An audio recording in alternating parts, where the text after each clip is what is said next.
live. Welcome everybody to a special Theory Underground event in Washington, D.C., as well as online, both over Zoom and YouTube. We're going to close that really quick so that we don't get copyright struck. We might get copyright struck sometimes when there's music playing in the background. You can? Okay, thank you. We're coming to you live from Comet Ping Pong. And for those of you who do not know, this is where, I don't know, a few years ago, a couple years ago? 2016. Some of the Pizzagate conspiracy theorist people thought that there was a basement with child trafficking below. And all of them thought that. Even people that were on the fence about, everybody. So basically everybody thought it. The guy who came here, thankfully didn't do it. Who needs to be muted on Zoom right now? Someone please do it. I got you. I'll let Daniel talk about it. He's got personal connections involved, people who were implicated, people who had to deal with a lot of bullshit, apparently. And so we'll, look, I'm sorry. This has been a complete disorganized fiasco every step of the tour, actually. And I can hear myself coming off that, I think. So it's because we're trying to do things that we're not supposed to be doing. We're trying to have a kind of event that nobody's doing, and that is a hybrid event. That is to say, it's not just online, it's not just in person, it's both, right? And so I've been involved with a lot of organizations on and off campuses, or in the Democratic Socialists of America, or various philosophy clubs and stuff like that over the course of the last 10 years. And in that time, it was always one or the other. It was like you're either online or you are in a real place. And of course, we problematize this distinction between IRL and online. Daniel is not just an online person, he's a real life person, right?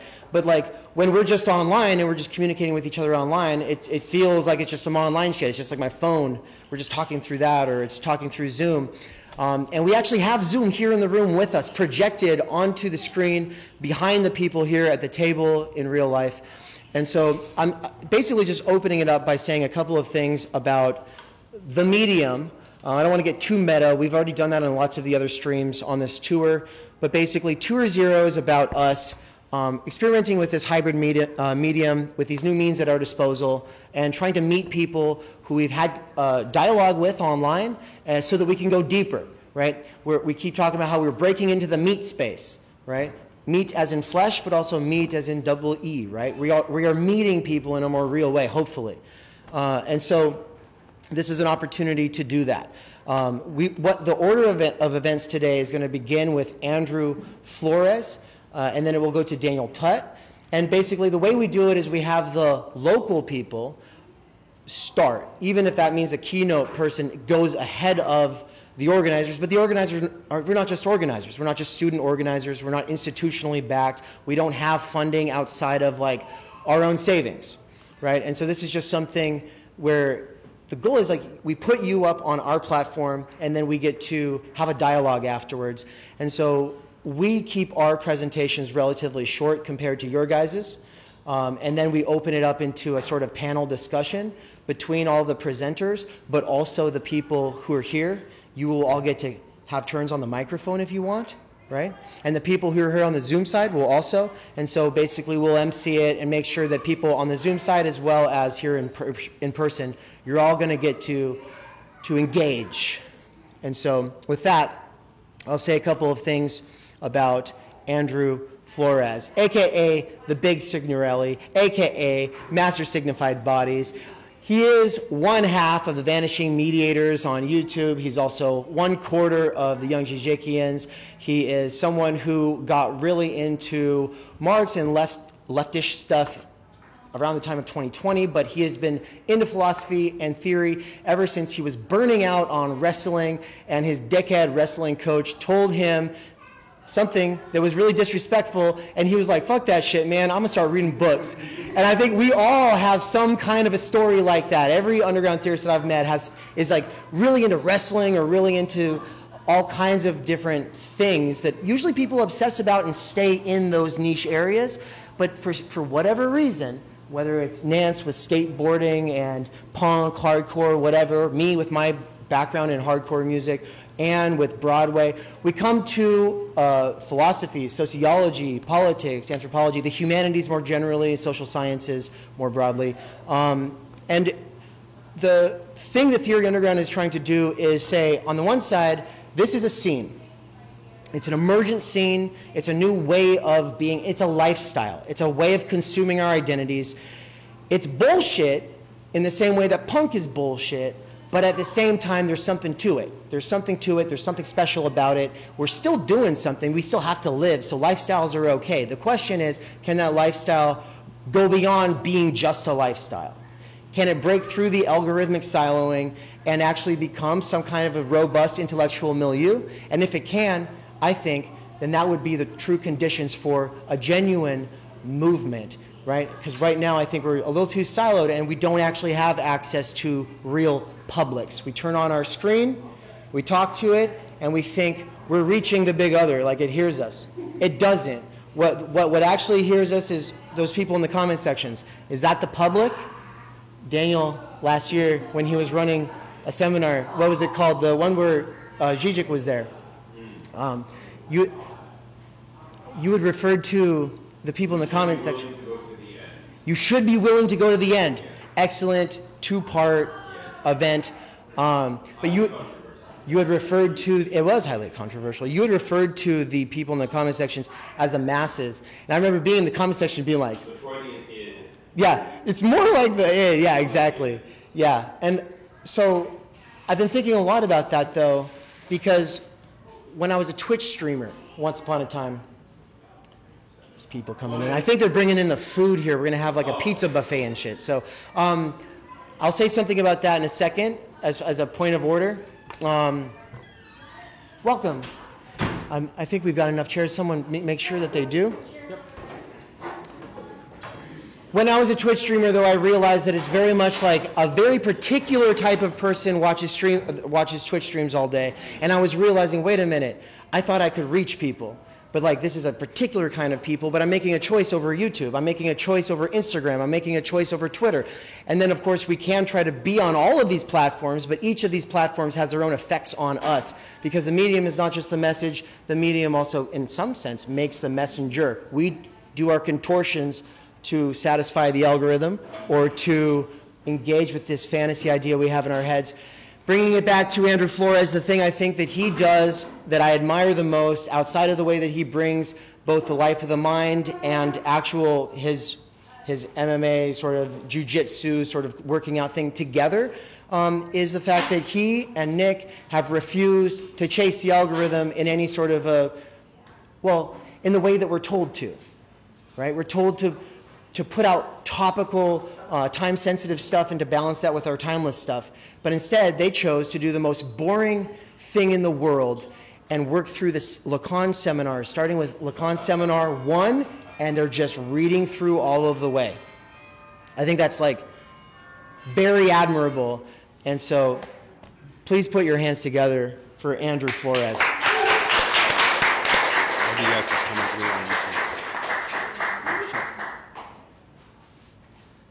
Let me pull up the Zoom side so you can see the people. There we go. Can everybody hear me? Yes. Anybody hear me in the Zoom chat? Oh, sorry. Pizza people, everyone here, there will be a buffet. Please tip, and please tip this guy. It's Michael. And then outside of that, if you're on the Zoom side, please turn your camera on. If you don't, if you have clothes on, Philip. But yeah, turn your cameras on, and so that Andrew can see you. We've got you. People pay like to contribute to the buffet. Is there like a set cost for everybody to? We only found out about the buffet like 20 minutes ago. We didn't. We don't. Paying for the buffet. We are, but you could just give us the money if you just. So tell us how much to pay. Yeah. At some point, do the math. Yeah. Everyone should give us between $5 and. Walk away like and pay a huge bill. If you eat tonight, please give us between $5 and $25, and then it'll work out. Thank you. All right, so I'm going to do the Todd McGowan right now. And, All right, so as Dave said, I'm Andrew Flores. I'm autodidact. I've never been to university. Due to my my economic conditions, I joined the military, so I've been in for about 8 years now. It'll be in October 5th, 8 years, and I'll be getting out to pursue my career as a chaplain, but also getting into Lacanian psychoanalysis as well. So I want to be a clinician, and so that's why Lacan holds a special place in my heart. The essay that I'm doing, and this was inspired by, as Dave said, something called the Young Zizekians. So, we did a lot of discourse around Zizek's works, why it's important to read him, what he offers to the table, and it was a critique on was Phil Stutz. He had a documentary that was hosted by Jonah Hill.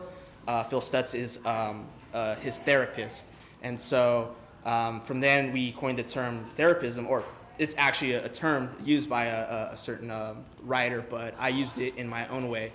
And so the essay is called Therapism, an Ideology. And so I critique it in two ways. I critique it from a Lacanian psychoanalytic standpoint and a structural Marxist standpoint, from Althusser to Zizek.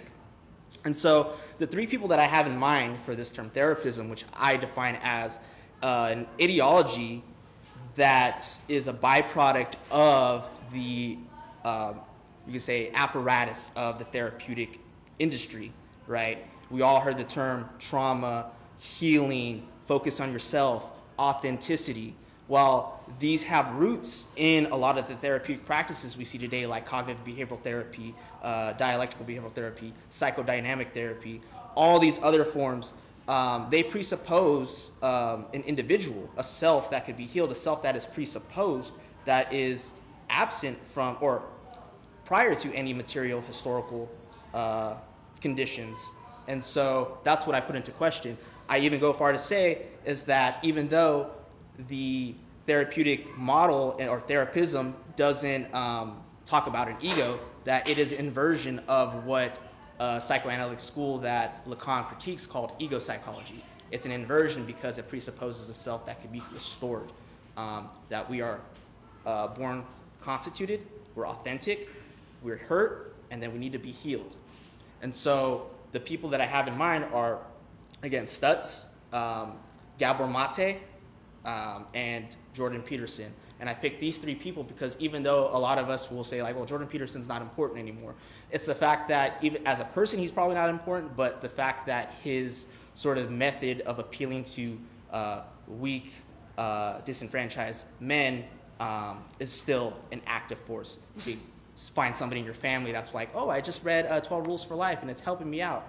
The problem is that, again, it's, he's definitely someone who has ulterior motives. He wants, a sort of return to Christian Western values. And so, to cut a long story short, the reason why I picked these three people is because they all have a sort of way that they both try to critique not only our modern day society, but also ways to pull ourselves out by our bootstraps, for lack of a better term.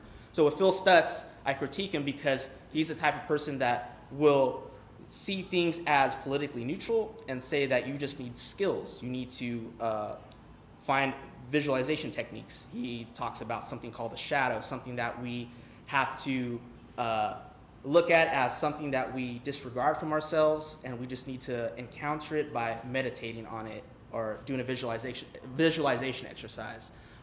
Someone like Gabor Mate is someone I really grapple with in the essay because he's someone that appeals to everybody because, as Daniel said, like offline, he's well-spoken, soothing sounding, and he actually is someone who deals with a lot of scientific research on attachment, trauma, addiction, versus someone like Jordan Peterson, who appeals to certain references in philosophy, pseudoscience, outdated science, appealing to lobsters and a sort of zoology.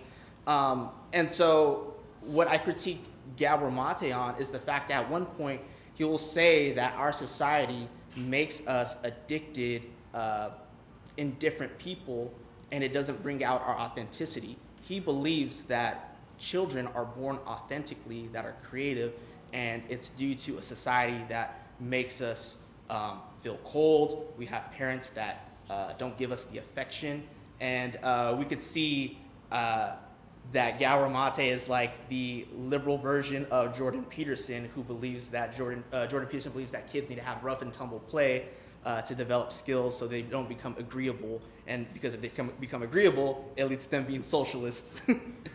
So, but enough of that. What I'm trying to get at, though, is that we have, in principle, these discourses that focus on individuality, and rather that these symptoms don't have a sort of systemic, a structural dynamic. I think Zizek put it this way in his debate with Peterson, that isn't it the fact that the world is messed up, and because the world being messed up causes us to have a disordered room. Instead of focusing on cleaning our room first, we should focus on ordering the world, locating why the world is messed up. It's like the advocate that'll be like, you need to, we have climate crisis, our ecosystem's messed up, but you need to do your best by recycling your Coca-Cola cans from the Pepsi cans and the bottles, and that will help with, the ecosystem.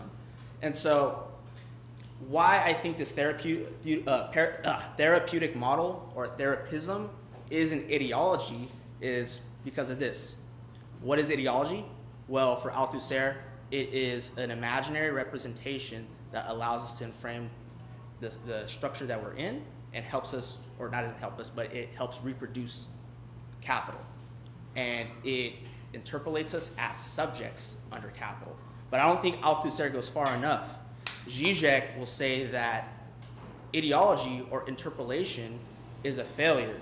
And with his understanding of Lacanian analysis, shows that the subject is not one in the discourse, but something that escapes the discourse. So from that, well, how is therapy an ideology if capitalism fails as a primary ideology, as failing to interpolate us? Well, we have a libidinal investment to something, and that is due to the superego.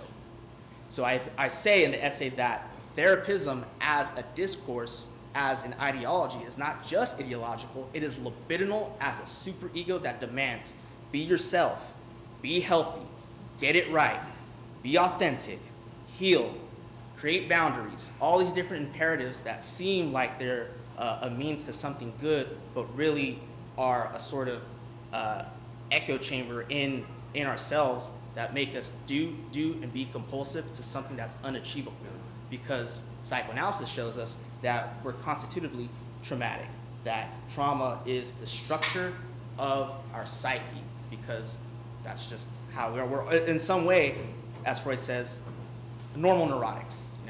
We all have a libidinal investment. We all have a death drive in us. But when the capitalism fails, an ideology or a libidinal investment helps us to reify back into that. And I see this therapeutic discourse sort of individualize us in a time where we realize that capital is, like exploiting us, or we don't get paid enough, we're overworked, and yet we still continue to enjoy, as Zizek says, or even the Bible says, forgive them, Father, for they know not what they do. I think even Marx says that too. But it's like Zizek says, they know exactly what they do, and they still do it. And that's because of the sort of disavow that we live in due to the superego investment that we're in.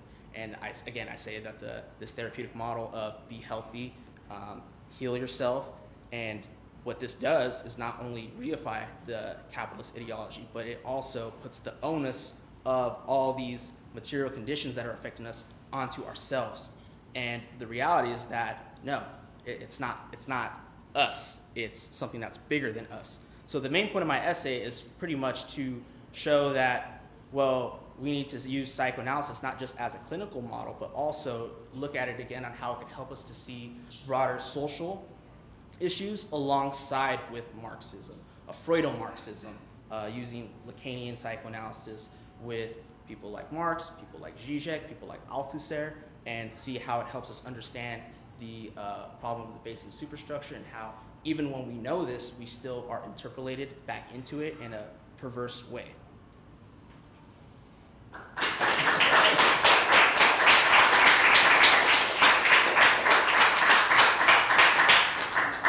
And so we're doing the Q&A for everybody. afterwards, but we do have time for like a couple of short ones right now. Just so you know, while we do that though, you can start getting some salad. There's some salad at the bar. That includes you people on Zoom if you have some salad at your house.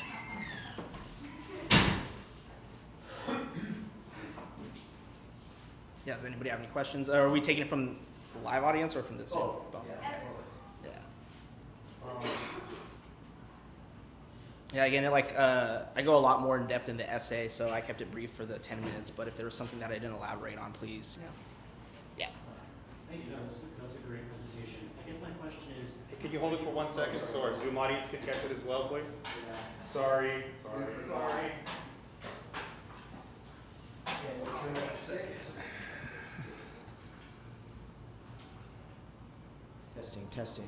Testing. Good. Hello. So thank you so much for your presentation. My question is that, so in your presentation you talk about all these different people who use therapizing in this way. Could you give some real world examples of how the discourse is being shaped by what they're saying? I'd like a real world example of how you see their theories penetrating the public discourse. Right, and you could see, for example, especially with Gabor Mate and traumas, that he'll focus on stuff like, he'll say that shopping, anything could be an addictive substance, but it's not the thing itself, it's the fact that we're wounded. And yet he'll go so far as to say that what we need to do is find our own authentic selves and find a space where we could heal. And so I think with that, and then people like Peterson, that it's more of like a self-help tool. You have people that will tend to break away from families, isolate themselves. And it's true, some family members are toxic. I don't like to use that term, but some family members do have a dysfunctional household. But to say that it's them and you need to be healed because you're a true, authentic person kind of mystifies the reality of like, hey, everybody's family's messed up for a lot of reasons. Not just the family, but for systemic issues like economic, political, etc. And we're caught in this tunnel vision because of it that doesn't allow us to see the broader scope of things and to, I guess for lack of a better term, come to more of a community or a communal group effort and not be focused on the individual aspect. I don't know if that answers it. I could give another example. Maybe. You can see, like, for instance, with, against... How do you see it? Because I agree with everything you're saying about how they perceive things. What I'm saying is, in the public discourse, how do you see it changing the way people are acting? Because, clearly, 10 years ago, a lot of the terms we use are not the ones we're using now. So my question is, in what ways does it change the conversation? Right. And... I guess my follow-up is how is it different? I think what you're saying is Maslow's hierarchy of needs is it's very easy to talk about all these lofty ideas. Yeah. And if your basic needs are not being met, you really can't reach that higher plane. Yeah. No. And I thanks for elaborating. I think also now that I think about it, it's when they use the term trauma, of course, I think someone like Mate is more sophisticated, and so he's using trauma differently. He even says it's not it's not the event that happens, but how it's internalized. But what we see, how it affects the public discourse, for instance, like social media, different ads, and of course TikTok in the therapy algorithm is terrible. You see this being captured onto relationships where it's like, oh, I'm traumatized, I can't be around you. Throwing these words like word vomit and just kind of using it to hide from people, to not engage into, for lack of a better term, existential projects or things that love is a natural thing, but to fall in love now, you can't do that because that's considered narcissistic or love bombing. I took a DBT course through the military, and they said that thing, and I was in my head, what? You can't fall in love because that's considered narcissistic? And so I was just wow, so something like that, You should go to a Republican congressional. Does that help though? Yeah, okay. Yeah, but and then also people diagnosing or pathologizing. I think that's one thing that I didn't say that I do say in the essay, but in the talk, that's this overly pathologizing, human condition. I use the term existential loosely, but our own being. I just wanted to follow up on something that both Zach and you touched on, like the question of addiction. So I know you kind of talk about the Gabor Mate way of seeing addiction, is that it's not really the substance itself of like alcohol or heroin. It's sort of about a wound that is there to heal or substitute for a lack. So I guess in your framework, what is the prescription for an addicted person? Right, and so that becomes very, very touchy subject, because I grew up with an alcoholic father, and he's sober now. But what is it, the substance, or what is it? And I think it's like, well, when we live in a capitalist society that we're overworked and we're alienated, what do? We're always drinking, smoking, or something like that. We go to these last measure resorts just because the investment to enjoy, the imperative to enjoy as capitalist ideology. From a Zizekian standpoint, or Lacanian standpoint, the superego says enjoy, right? This impossibility to meet that demand. The way to escape is to do something like that, but it isn't the substance. It's more of the fact that, well, we're disenfranchised, we're alienated. And from a Lacanian standpoint, I don't know if you know psychoanalysis that much, is that as subjects, we're subjects that are speaking beings, and so we're split between being and non-being, or to have or to be. And so this is the sort of traumatic alienation that I'm dealing with, but in psychoanalysis. But I would say, to cut a long story short, it's more of the fact that these substance or addictions are like ways to try to cognitively map something that we can't grasp because of our inability to speak about how unfree we are. And it's going to take a lot, not just theorizing it, but we also do. It should be able to touch on the fact that there's a lot of work in psychoanalysis that deals with addiction. It realizes it's not the substance, and it's not even the feeling, but the fact it's a substitute object. I think even in object relations, they would call it transition objects. Yeah, I mean, it's a tough prescription to tell an alcoholic, like, the only way to get sober is to overthrow capitalism. Right, yeah. I'm not trying to link it with that. I get what you're saying. It's like, from the theory standpoint, it's showing that, trauma and addiction, because Gabor Mate links addiction with trauma, and I don't really link addiction or addiction substances with trauma. I think of it as a sort of last resort to be able to, or to handle something that they can't describe. It's the traumatic is something that's more of what is on the unconscious, the repression, right? So trying to escape repression, for lack of a better term.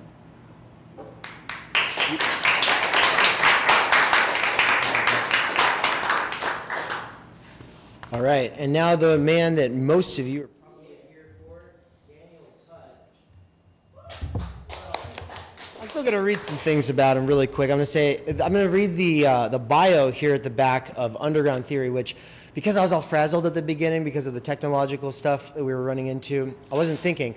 This is also a book tour. It's like a distributed conference and a book tour. There's 2 books. My book, Time Energy, Why You Have No Time or Energy, is on the back there. And then this book, Underground Theory, which has over 31 contributors, was edited mostly by my wife, Ann Snellgrove McCarricker, right here, as well as Marilyn Lawrence, who was with us during the New York City leg of this tour. I'll just read it, though. Daniel Tutt is a PhD, is a philosopher and socialist. His writing and research concerns psychoanalysis, politics, and new directions in Marxist and Nietzschean thought. He has taught philosophy at George Washington University, the Washington D.C. Jail, and Marymount University. Tutt is host of Emancipation's podcast, and he founded study groups on psychoanalysis and politics, an extra academic community that offers affordable seminars and study groups for students and the wider public. He is currently writing a book on the legacy of left Nietzschean thought and socialism called How to Read Like a Parasite, What the Left Needs to Know About Nietzsche. And there's actually a copy you can check out on the table over there, which will be published in February 2024 by Repeater Books. His first book is Psychoanalysis and the Politics of the Family, and is published with the Palgrave Lacan series and came out in 2022. Daniel Tutt has also been all over YouTube and the podcast sphere, including on Theory Underground. He is, at this point, a repeat visitor at Theory Underground. We've had a lot of dialogue. We've had some disagreements. These are popular disagreements if you are in the most niche part of the world, but I think that this is a really exciting night because we actually get to talk about some of these things. And so please put your hands together for Dr. Daniel Tutt. Okay. All right. Hello, Zoom guys, people here. Let me take off my dad purse real quick here. That over there. Okay, really honored to be here. I just got back from a bachelor party with my little brother, so I'm still recovering in many different levels. So if I fall over or stutter, that's what's going on. Yeah, so Dave and I have had a really interesting series of exchanges. One of them created, on Twitter they have this phrase that somebody is the enemy of Twitter on a daily basis and your task is to not be that person. I became that person thanks to Comrade Dave. Why? Well, I study philosophy, and there's this philosopher from the UK called Nina Power. And she used to be a kind of inspirational figure for me. And I've always been fascinated by this strange and very strong pivot that she made in her work around trans issues. So I was fascinated as to understand from Nina's perspective, why does she care so much about this issue? So I interviewed her. But I also have many comrades in the trans community, and they reached out to me, or rather, I asked them. So I don't know the full deal, where Nina's at with XYZ, what she said, da-da-da-da-da. So I was like, would it be kosher or not for me to publish this interview? And they're like, absolutely do not do it. So I respected their request, and I did not publish it. Dave brought me on for an interview on Nietzsche and socialism, which had nothing to do with Nina or the trans issue. But all of a sudden, Nina appeared, and we began to have a debate. So that happened. I decided, out of pure love and solidarity for what Mikey, Andrew, Dave, Ann, Nance, everybody does, to obviously be a contributor to this wonderful effort, because I believe that working class autodidacticism is essential, which is actually the topic of something I'm going to talk about in a moment, but I just want to give you a background into what the hell happened, why I became an enemy of left-wing Twitter. Well, because left-wing Twitter hated the fact that Nina was included as a contributor in the book. And, thank you, it was interesting because I had a debate. It turned into a kind of debate. Nina appeared, unbeknownst to me, and we had a debate. And what was so revealing in the context of that debate was the sense in which there was a feeling that the left has taken the oxygen out of the room regarding large-scale, universal, emancipatory emphasis on working-class struggle. That's not because the left is obsessed with trans issues. I think the left is obsessed with a number of issues, not just reducible to that, which oftentimes prevents us from getting on the same page regarding how, strategically, we can reach people beyond middle-class, highly educated backgrounds and personalities. And this is precisely the reason why I believe what Dave, Andrew, and the whole crew here is doing is so important. Because when Anne was listening to the debate between Nina and I, she was saying, whoa, here's two people that very much disagree, but in a slightly comradely way they disagree. I remember you said that. When I put it onto left-wing Twitter, the response that I received was telling, which was no debate allowed, no platforming allowed. Then I thought to myself, well, wait a second. I have full solidarity with the trans community. I didn't publish the interview because I don't know the full extent of what Nina said about trans issues. Maybe she said some really terrible things. Maybe she probably has, right? And, whatever. If that's true, then I don't want to be associated with that. But at the same time, I was thinking to myself, in the history of socialist working class struggle, this idea, which from a philosophical standpoint, the name Nietzsche actually does matter quite a lot. And what I'm about to say will hopefully make that evident. Because what I want to draw from tonight is a very, very important article by a Hungarian Marxist philosopher named G.M. Tamás, which I stole the title of my talk from him. It's called Telling the Truth About Class. And Tamás was actually a student of the great Hungarian Marxist philosopher Georg Lukács. It's kind of like the next generation of Lukács, okay?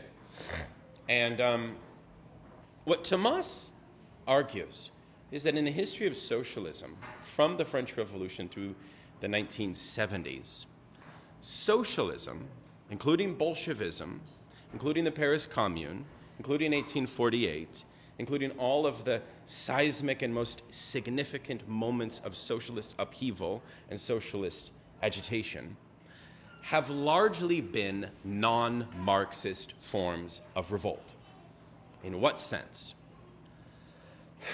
In the sense that, according to him, most socialist working class expression and organization has been more in line with Rousseau's vision than it has been with the truths of emancipation that Marx articulates.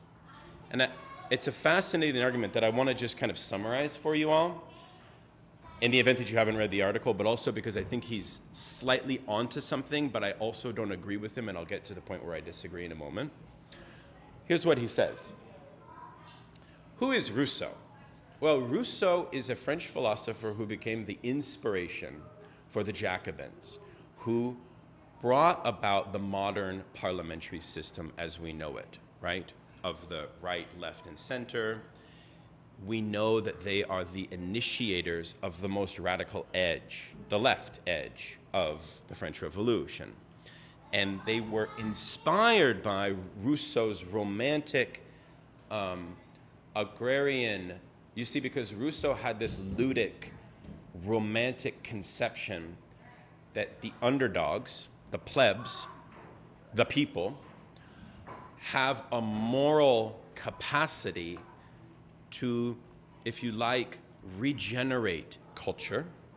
Rousseau has the maxim that existing culture, the culture of bourgeoisie, is a stunted, deformative, illusory, basically that bourgeoisie kind of, from a cultural standpoint, will never produce what it aspires to produce. Therefore, for Rousseau, you see, even the Bolsheviks were inspired by Rousseau's festivals, by Rousseau's conception of creating opportunities for the downtrodden to fully realize the way that they are suffering, the way that they are stifled, the way that they are held back, right? And all of the lies that is required in order to keep the people subjugated, right? So Rousseau, therefore, according to Tamás, puts forward a conception of class, which is a conception of caste.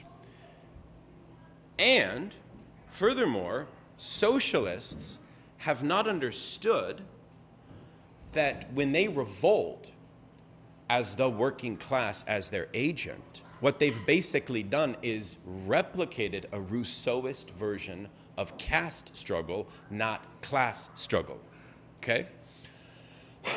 Which, as a side point, it must be said, is deeply fascinating, given that Yanis Varoufakis and Jody Dean, two very important thinkers of the contemporary left, have argued that since 2008, we actually have regressed to a caste structure.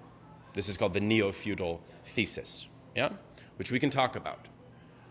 But the argument would be that Marx and Engels, and this is important that we say Marx and Engels, not because, of course, there is a tendency for a lot of University of Chicago, Moïse Postone, value form Marxists to give this very difficult idea, very problematic idea, that Marx and Engels are two different things, and Tamás kind of agrees. In other words, Tamás argues that Engels Because Engels was, you see, because when Engels led the working class movement from 1848 all the way to his death in the 1880s, he was the primary propagandist of what Marxism meant to working class people.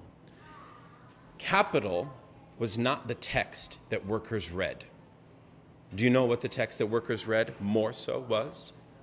No, the anti-Düring. The anti-Düring. What was the anti-Düring? The anti-Düring was an attempt by Engels. Of course, it was sanctioned and fully supported by Marx. Marx loved the text, of course. Contemporary Marxists would never admit that, but it's true.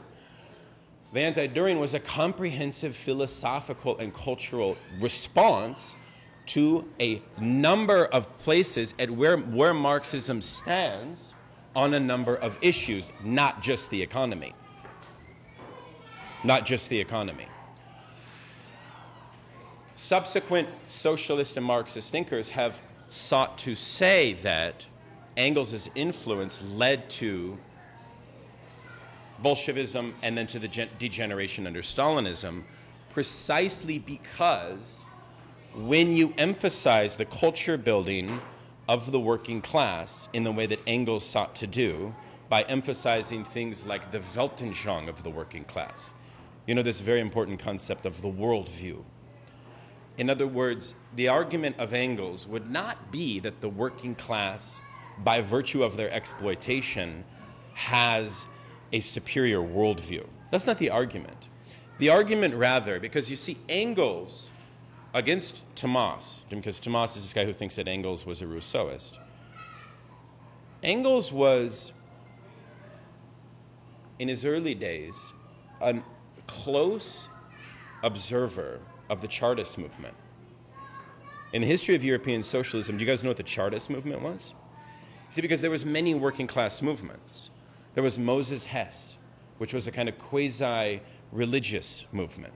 There was Proudhon, which is a utopian socialist. There was the Chartist movement. The Chartist movement was an effort by arguing, it was very Rousseauist, deeply Rousseauist, unabashedly Rousseauist, that a social contract for the rights of workers is adequate. They're contractarian based. They're Lockean. They're like left-wing Lockeans, right? We know the ABCs of Marxism is that this is why Marx is opposed to John Rawls, yeah? Because a contract is not the basis by which the dissolution of capitalist exploitation can occur. It's just simply not. So to suggest that Engels is a Rousseauist is an assault on the meaning of Marx himself. It's absurd. To suggest that Engels and Marx are two separate entities is also an offense that I think Marxists should get clear on. Because the truth is, the centrality of working class emancipation remained a threadbare, a central point throughout the entirety of Marx's life. And what we've seen, I think, take place in a lot of contemporary, this one of my specialty areas is contemporary Marxist thought. And one of the things that worries me about contemporary Marxist thought is there's this tendency to produce a highly reductive conclusion regarding the truth of what Marx meant about class and class emancipation by the following argument, and this is the argument. Since the 1970s, the workers' movement, as we have known it, has been decapitated. It has been kneecapped. It has ended. The conclusion, that's point A.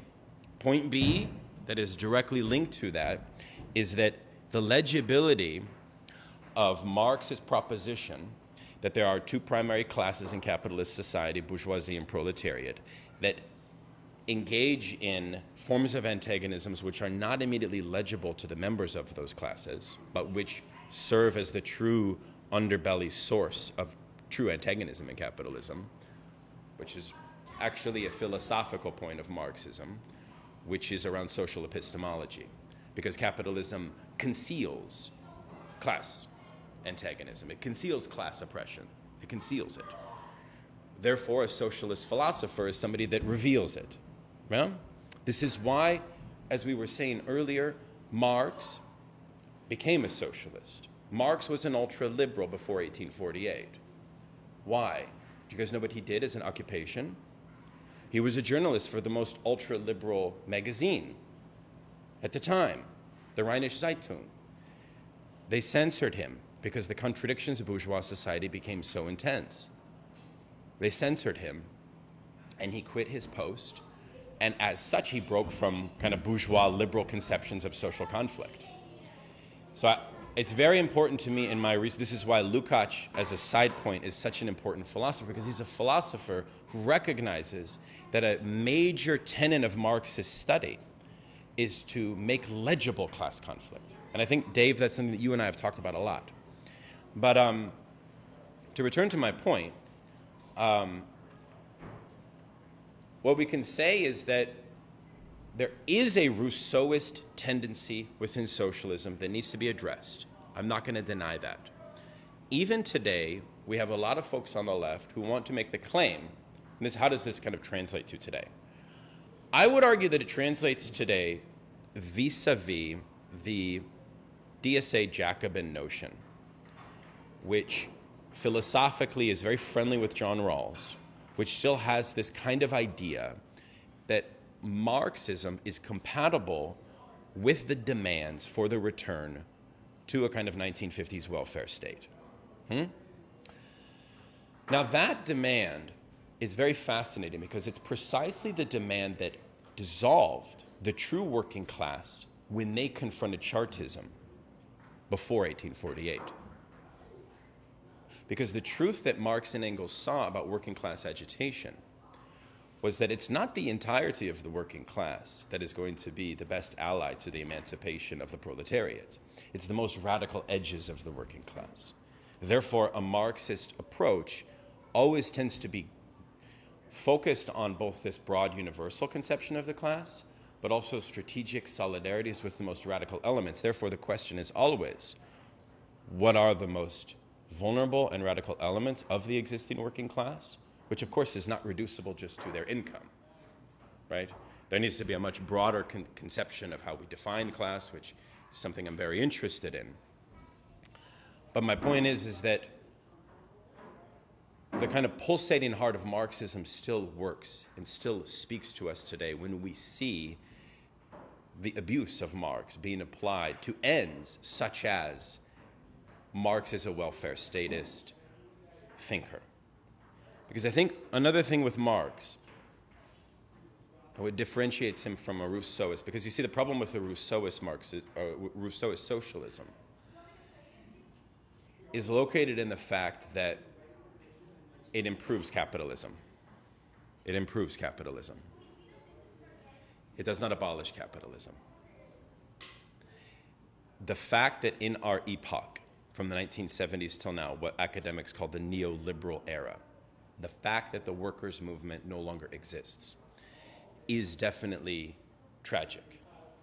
And one thing that Tomas says that I think is interesting, he says that philosophically that gives us an insight into the truth about class abolition that Marx himself identified, which is that he says in an interesting way, the Rousseauist conception of class no longer has the capacity to express itself in any compelling way. And I think as Marxists, we should always recognize that when workers express agitation to a Rousseauist conception of equality, because equality is a big problem here. This is actually where Nietzsche, the devil, comes back in to the picture. Why? Because Nietzsche argued that equality, its continual demand by the plebeian classes, whether they be conceived of working class or any plebeian, any lower class, becomes the engine of resentments which are intractable. Yeah? And so what Rousseauist socialism actually paradoxically does is it shuts down communication across classes. And I think this is actually what Marx was opposed to, if you think about it. The closest revolution that would be truly Marxist, in my estimation, would definitely be 1917 in Russia. It would definitely be the Bolsheviks. But how the fuck did the Bolsheviks do that? They did that strategically by thinking about A, the most radical elements of the working class, and B, the fact that they had incorporated all of the most insane education of the bourgeoisie, and they used it against them. Like Victor Serge once said, the Bolsheviks succeeded because they they went to the highest point of bourgeois achievement in art, culture, literature, drama, etc., and revealed the hollowness of anybody within bourgeoisie who would stand for the status quo as it was. To me, that's what culture building means. Culture building does not mean this Rousseauist sense of a subtraction from existing bourgeois institutions. It means going into them and advocating for universal demands. And also recognizing, I think, and I'll end on this is something very close to Theory Underground. When you go into bourgeois institutions, you need to have a certain radar and sensitivity to the fact that you're going to face resentments as well as collapse in, let's call it you're going to face misunderstanding. If you truly want to be a Marxist, I think one of the things you need to prepare yourself for is the way that class struggle appears isn't always how you expect it to appear. It will surprise you, like the Rich Men North of Richmond song. I'm sorry to tell you, that was a class struggle song, no matter what. The fact that it was a class struggle, I'm not going to defend him. I mean, I think unfortunately, he's problematic, but especially after he turned down the Midwestern Marx people, I was very upset about that. But that's the truth of, I think, class issues, which is that class always appears as a distorted mirror.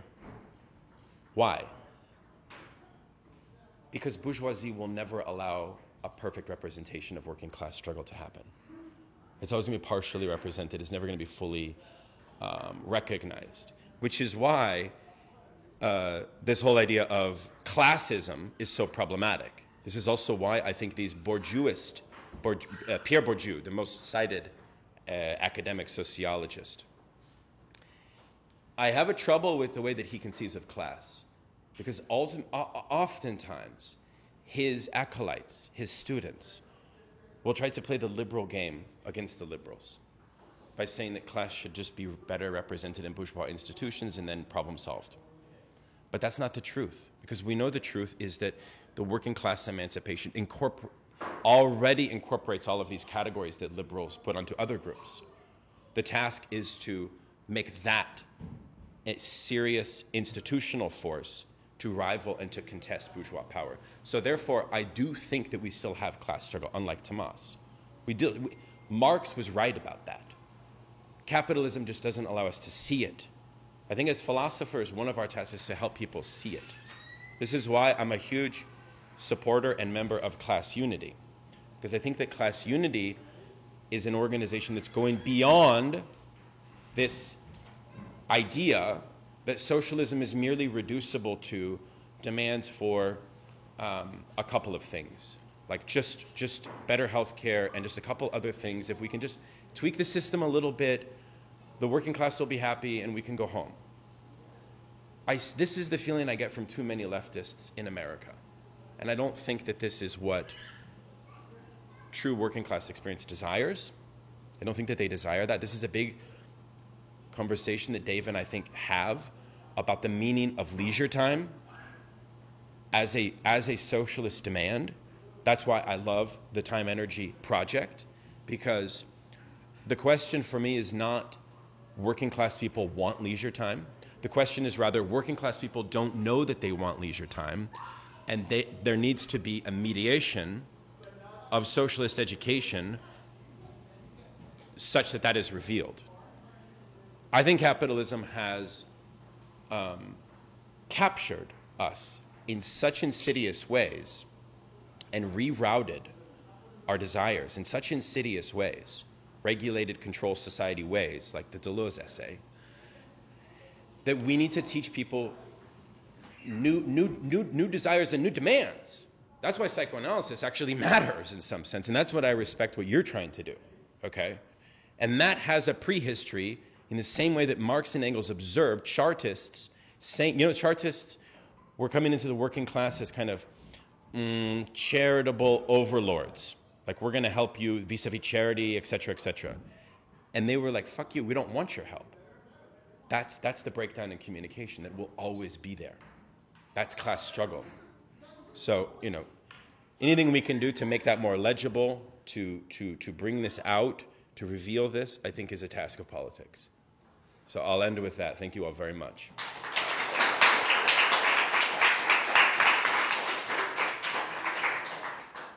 We do have time for a couple questions, just a couple. I want a lot of people to, on Zoom, on the YouTube live side, and here in this space, to keep thinking about questions for Daniel that you will bring up during the panel as well. But I also want people to be able to ask a couple right now. Also, this is a good time to grab some salad, pizza, run to the restroom while we take a couple of questions. And we'll kind of keep doing it that way because it's cool. So in shifts, during each Q&A. So who would like to start? Andrew. Thank you, Daniel. That was a really good talk. I guess my question is, because you really brought up a good point about the Rousseauian social contract about like equality upholding capitalism, that would you even say that like certain rhetoric of like popular justice and even like this sort of moralization of what capitalism is doing is also this effect that's keeping capitalism in this way which we don't see class struggle par excellence. We get distorted versions of it. And I guess I'm saying that because Dave and I just read the Foucault discussion where he talks to a Maoist on popular justice in a people's court.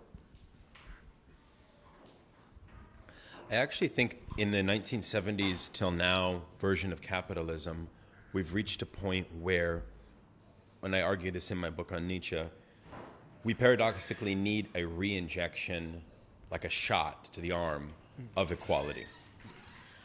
When you raise the question of equality within the Ivy League schools, you know what their response is. It's equality is dead, it's equity, right?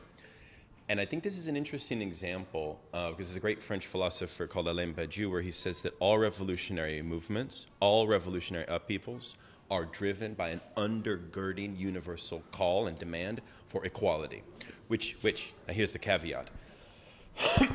That equality is not bourgeois equality as it is. The demands of the working classes for a form of equality which doesn't exist, is not available to them. The closest we have to that is what they call equity. That's a disciplinary device. Equity is a disciplinary form of equality. Any true working class position would see that for what it is. The problem is that neoliberal era has trained all of us to be suspect of equality. So what we need is a kind of form of egalitarian equality, which will also be militant, right? Which will be systemically militant. A type of equality which will go exceed the desire for a better contract. What does that mean, right? You could make the argument, and I think it is valid to do so, that in order for these modest little Bernie Sanders type things to happen, such as the universal health care or the college loan forgiveness, et cetera, you do still need to galvanize this underbelly of desire for equality. I think that's probably true. Even though when we tried to do that with Sanders in the highly moderate way and modest way, all of the millions of working class people that supported him got put in their place. And now what's the effect is they're scared. They're scared because they know what it means to stand up to bourgeoisie. They know what it means. That was a little test. It was a little test. I think another task of socialist politics today is to help people not be afraid anymore. Not be afraid to lose, right? Not be afraid to lose. This is why I'm a huge advocate of a workers' party. Because a workers' party will lose for many years. But we can pass that on to our children and next generations. It's okay to lose when you're standing for the truth. It's okay to lose. So equality matters. I don't. This is why Nietzsche is so problematic, because Nietzsche tries to present a total case about the end of equality. That's why Nietzsche is such an insidious figure. That's why Nietzsche says his philosophy will exist for 2,000 years as a perfect conclusion of bourgeoisie. Nietzsche ends revolution. Nietzsche ends revolution by saying that any past revolutions never really was a revolution, right? Because the resentments of the underclass can never be overcome, according to him. And I think another thing I had a debate with Mikey once, or not a debate, but an interesting thing with Mikey, where he's like, I work an Amazon warehouse job, and you, Tut, are telling me about working in class emancipation. It's like, why don't you come to my Amazon warehouse and try to tell it to these people, and you see what they say, right? So there are embedded resentments. But that doesn't really matter, because what matters is those embedded resentments will only change when those people can see something successful that's working on behalf of their interests. Once that happens, oh, fuck, man, resentments just go away like water. We're not resentful people at the core. Those just, you know what I'm saying? Those will just follow it instantly, in my view. In fact, people desire for those resentments to go away already. They need a reason for them to go away. We're not giving them reasons for them to go away. Does that make sense? No, that's true, especially the part. I think I agree with the resentment part too, because when you see people coming into the military, they're motivated, they want to get their stuff in, sure, and then they become disgruntled and resentful, but they get the equity because they rank up. Sure. And they promise Yeah. stuff, and it's disciplining. Oh, no, capitalism as a way to, through this pseudo-meritocracy, bootstrapism, algerism, there's ideologies where capitalism can do that. Socialism is harder in the sense that we don't win much. What we promise you is a liberation of the mind, of being on the side of truth, and of pointing to a horizon that we can achieve together. Right? But because we are facing defeats in our time, it's hard to keep people tethered to that horizon. You know, it's a question of fidelity in some sense. You know? So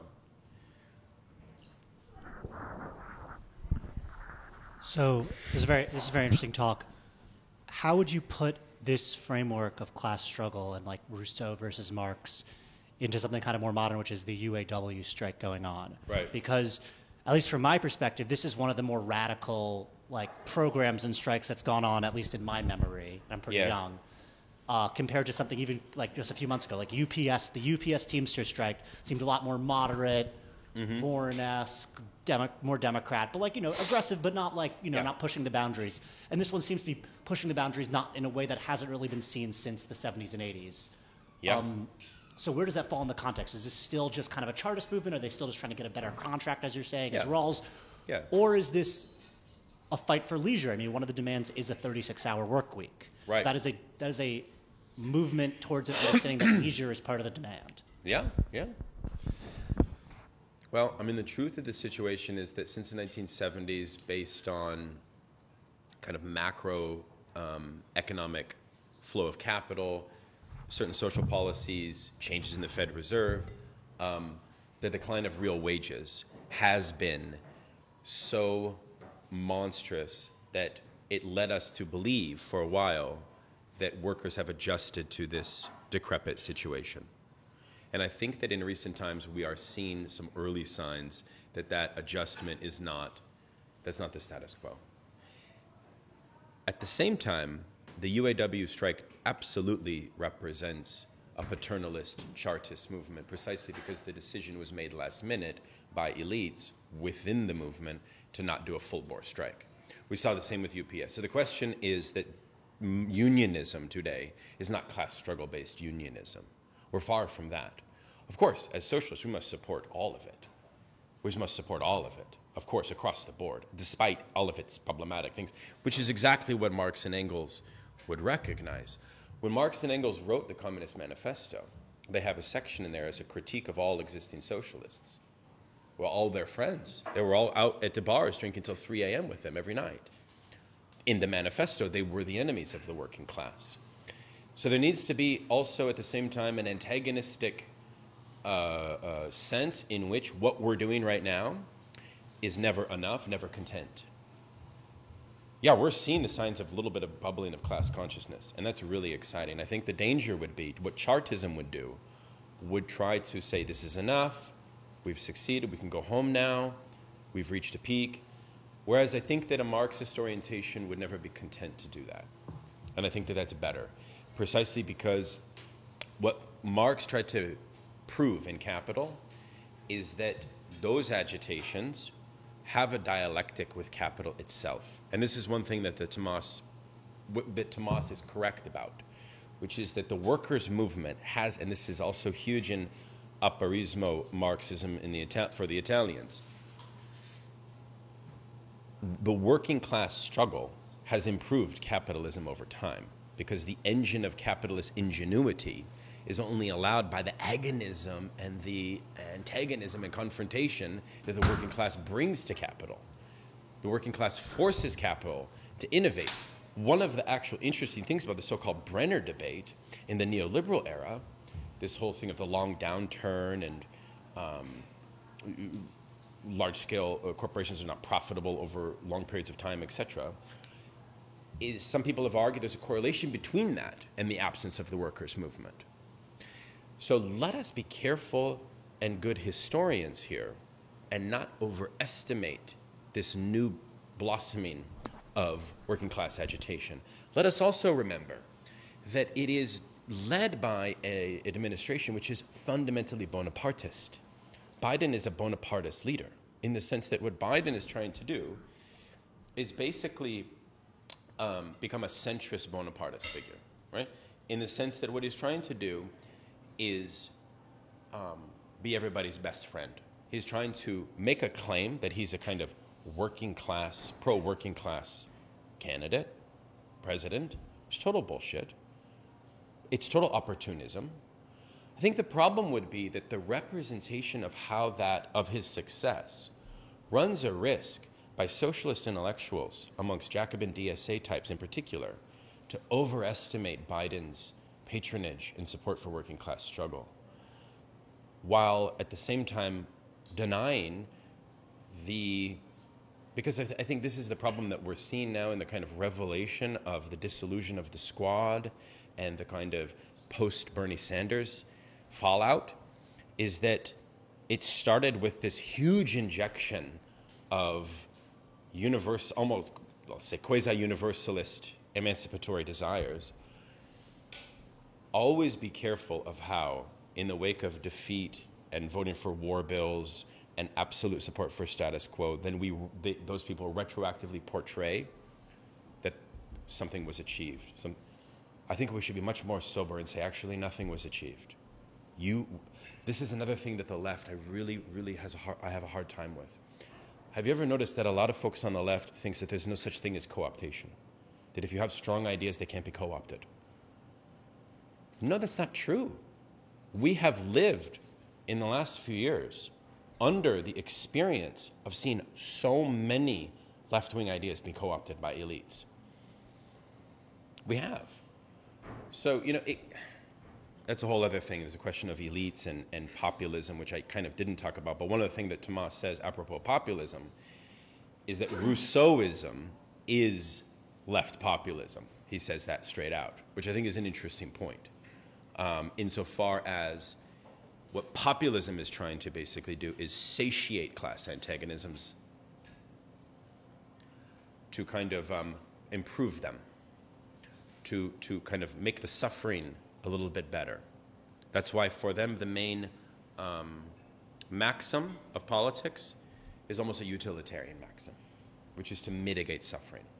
So, long answer. I'm a philosopher. I apologize. Absolutely, it's still present in the UAW thing. Absolutely. And let us be careful as socialist thinkers not to sort of, paint too rosy of a picture of things.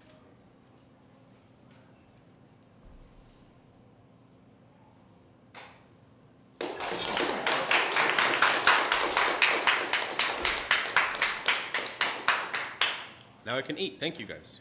Thank you.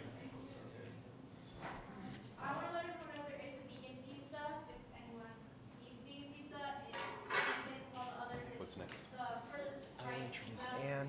yourself, whether or not She'll you're introduce vegan. Nancy. Appreciate it. All right, and now, hold on one second, guys. Oh, it's not over. Oh, I know, but Oh, you gotta go. Oh, you gotta go. Yes. Thank you so much.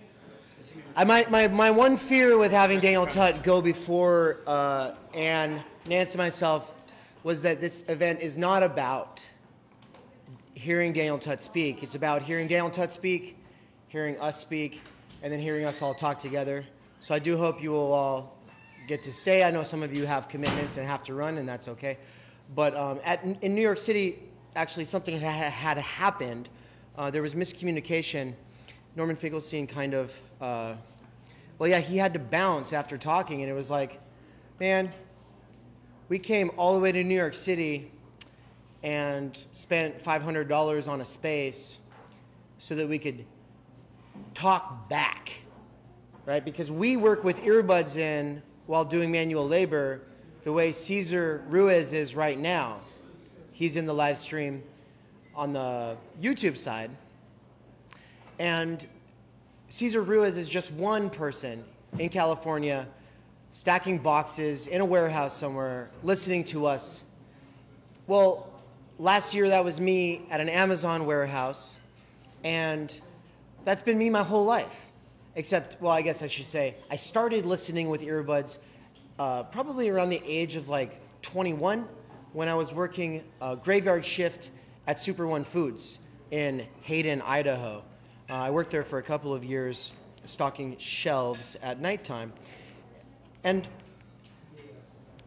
the dedication in this book, at the very beginning it says, to the workers with earbuds trying to reclaim their minds from work. And I think that matters. It matters to me. None of you would exist to me without that. To me, my social reference points would be the very limited set that I had growing up. And there wasn't a lot going on there, right? The internet's amazing. It's actually made it so that we can flesh that out a little bit, but a lot of it's unrealistic. A lot of the people that you listen to and that you're seeing represent you or that you're subscribing to, they're not really doing it. And what they're doing is not something that you could do. Everyone wants to be Joe Rogan. They want to be able to have like a sweet podcast set up and be able to have on every comedian and person in sports and be able to have great conversations. But you can start your own podcast. No one's going to listen to it, right? Your opportunity to communicate back and forth, to be able to have a dialogue isn't actually there. And so that's part of what we're doing here. But when people see this volume and there was all this backlash on Twitter about it, they looked at the biggest names, and then they surmised everything that they thought they needed to know about this book. These big names contributed things to it because they believe in the project. The project isn't about them. The project is about a bunch of nobodies who are taking courses on an independent platform that I started a year ago, and they don't have to, right? The people who are taking these courses are taking them because they're purely obsessed about these ideas that they got probably turned on to because of podcasts, probably turned on to because of YouTube, probably while working in a warehouse somewhere, whether it was in a Navy ship, like Andrew, or Mikey, doing it from Raytown, Missouri. And so not only is this two workers with earbuds, but I think that the ones who are tuning in, I think that they do know that I understand I can't represent them, right? None of us agree on anything, right? I can't represent anybody. That's an impossible position, though, because at the end of the day, I do also. This was a conversation we had on the way here. Representation does matter, right? If Class Unity, it's a faction of the DSA, is that right? It's a faction within? No longer. They left the DSA. Okay, well, congratulations. You should. You should. I'm glad you did. You're leaving some information for us? Thank you so much. Thank you. They're leaving some Class Unity propaganda for us. I really appreciate it because that's important. The organization that I was a part of, the Red Republicans, based out of Boise, Idaho, is also similarly class-based and was, at one point, I do believe, working with Class Unity, but I left them a while ago. They're Marxist. Yeah. So, the Red Republicans, yeah. They changed their name to Red Labor. Yeah, like in the last 6 months. Yeah. Okay, but there's a thread I was holding on to, and I think it slipped out when I had this little side conversation with the people who were leaving. What was it? Workers, earbuds, things.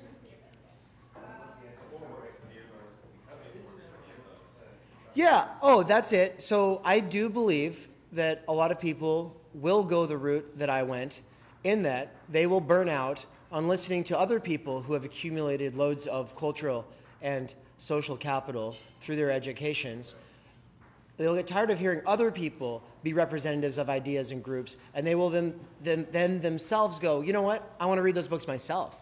And then when they actually start trying and they go back to those podcasts, they'll probably discover, wait a minute, these aren't really made for me to understand these books on my own terms or on the author's terms or on, no, it's the podcast host's takes about these texts.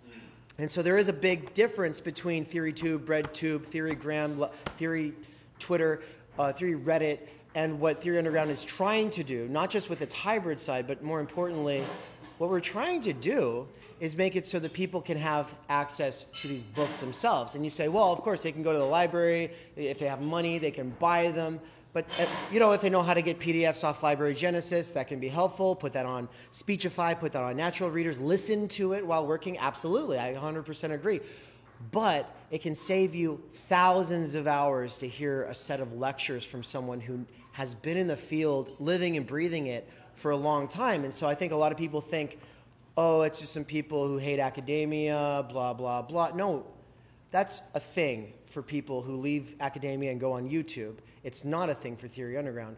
There needs to be a working relationship between people who spend a lot of their time and energy researching things, communicating with people who are bootstrapping it with fucking shoelaces and duct tape over here, trying to find little scattered pieces of random energy and little bits of time because we don't have much of it, and we're trying to get our education together. And so I think one of the things that supercharges that educational track for all of us, coming from this kind of a background, is the idea that there is potential recognition in the game.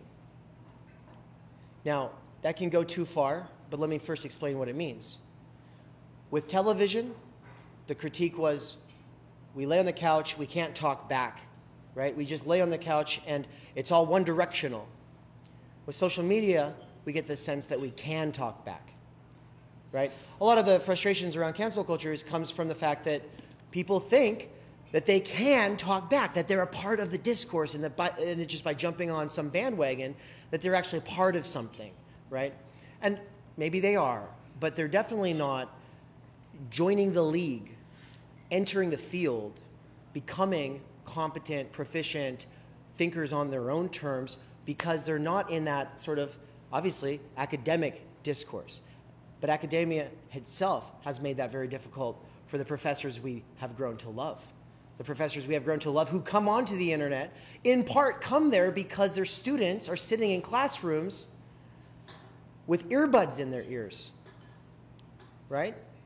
These privileged little pukes with earbuds in their ears, they don't give a fuck about the subject matter. And here you have someone like Daniel Tudd or someone like Todd McGowan or someone like Chris Catrone teaching a room where maybe one of those students cares.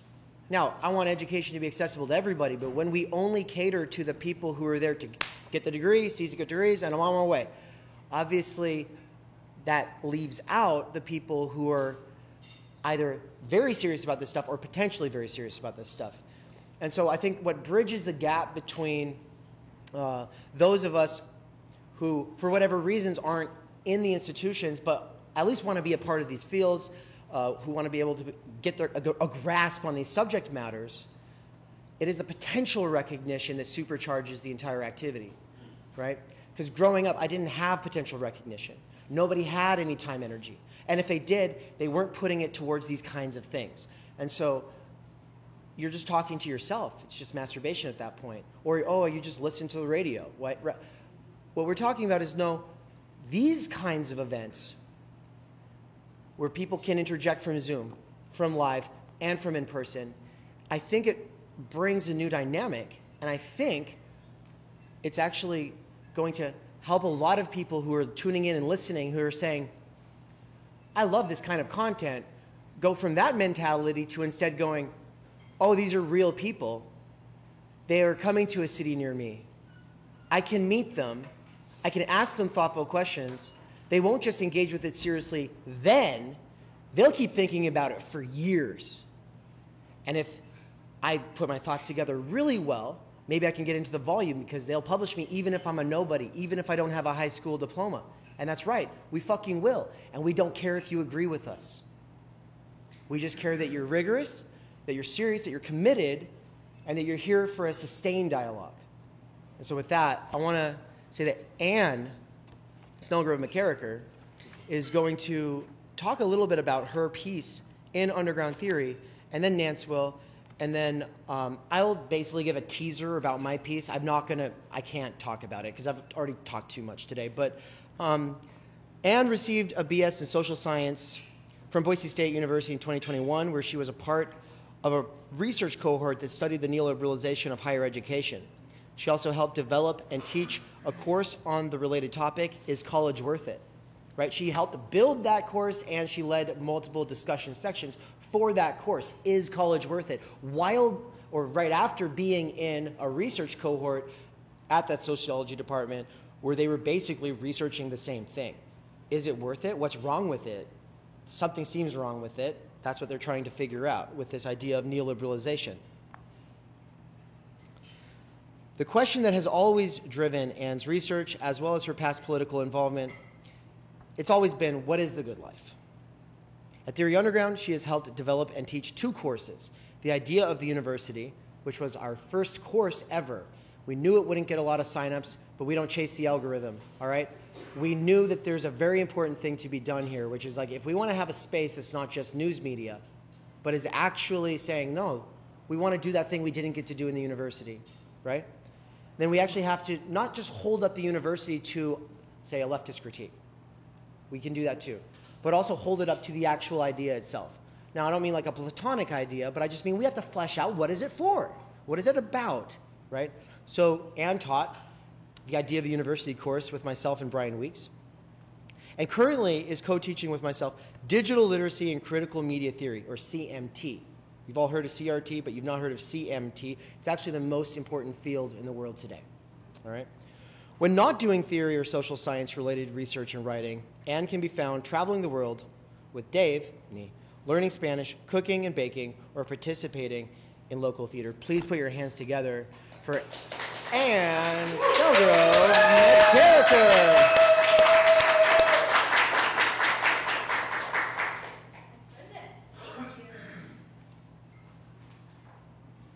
Okay, thank you, Dave, for that introduction. I first of all just want to say thank you so much. Like, it truly means the world to have real humans here, to have you all joining us via Zoom, Holly and Mikey, and we had some other people coming in and out, so just thank you. Like, I sincerely mean it. We feel like sometimes just little nobodies from Boise, Idaho, and Arizona, and then people come and want to engage with us, and that means the world. So yes, the piece that I wrote for Underground Theory is called The Idea of the Neoliberal University, kind of playing off of Carl Jasper's The Idea of the University. The subtitle is Reflections of a Disenfranchised College Graduate. And so I'm going to read a little bit of my book, and I'm going to, I'm going to read a little bit of my piece for you, as well as tie it into kind of the theme of today's talk, which is the PMC and the left. And so I'll start by reading the section called The University Then and Now. So the quality of education at the university in the United States has declined over the years, especially for its rapidly increasing price.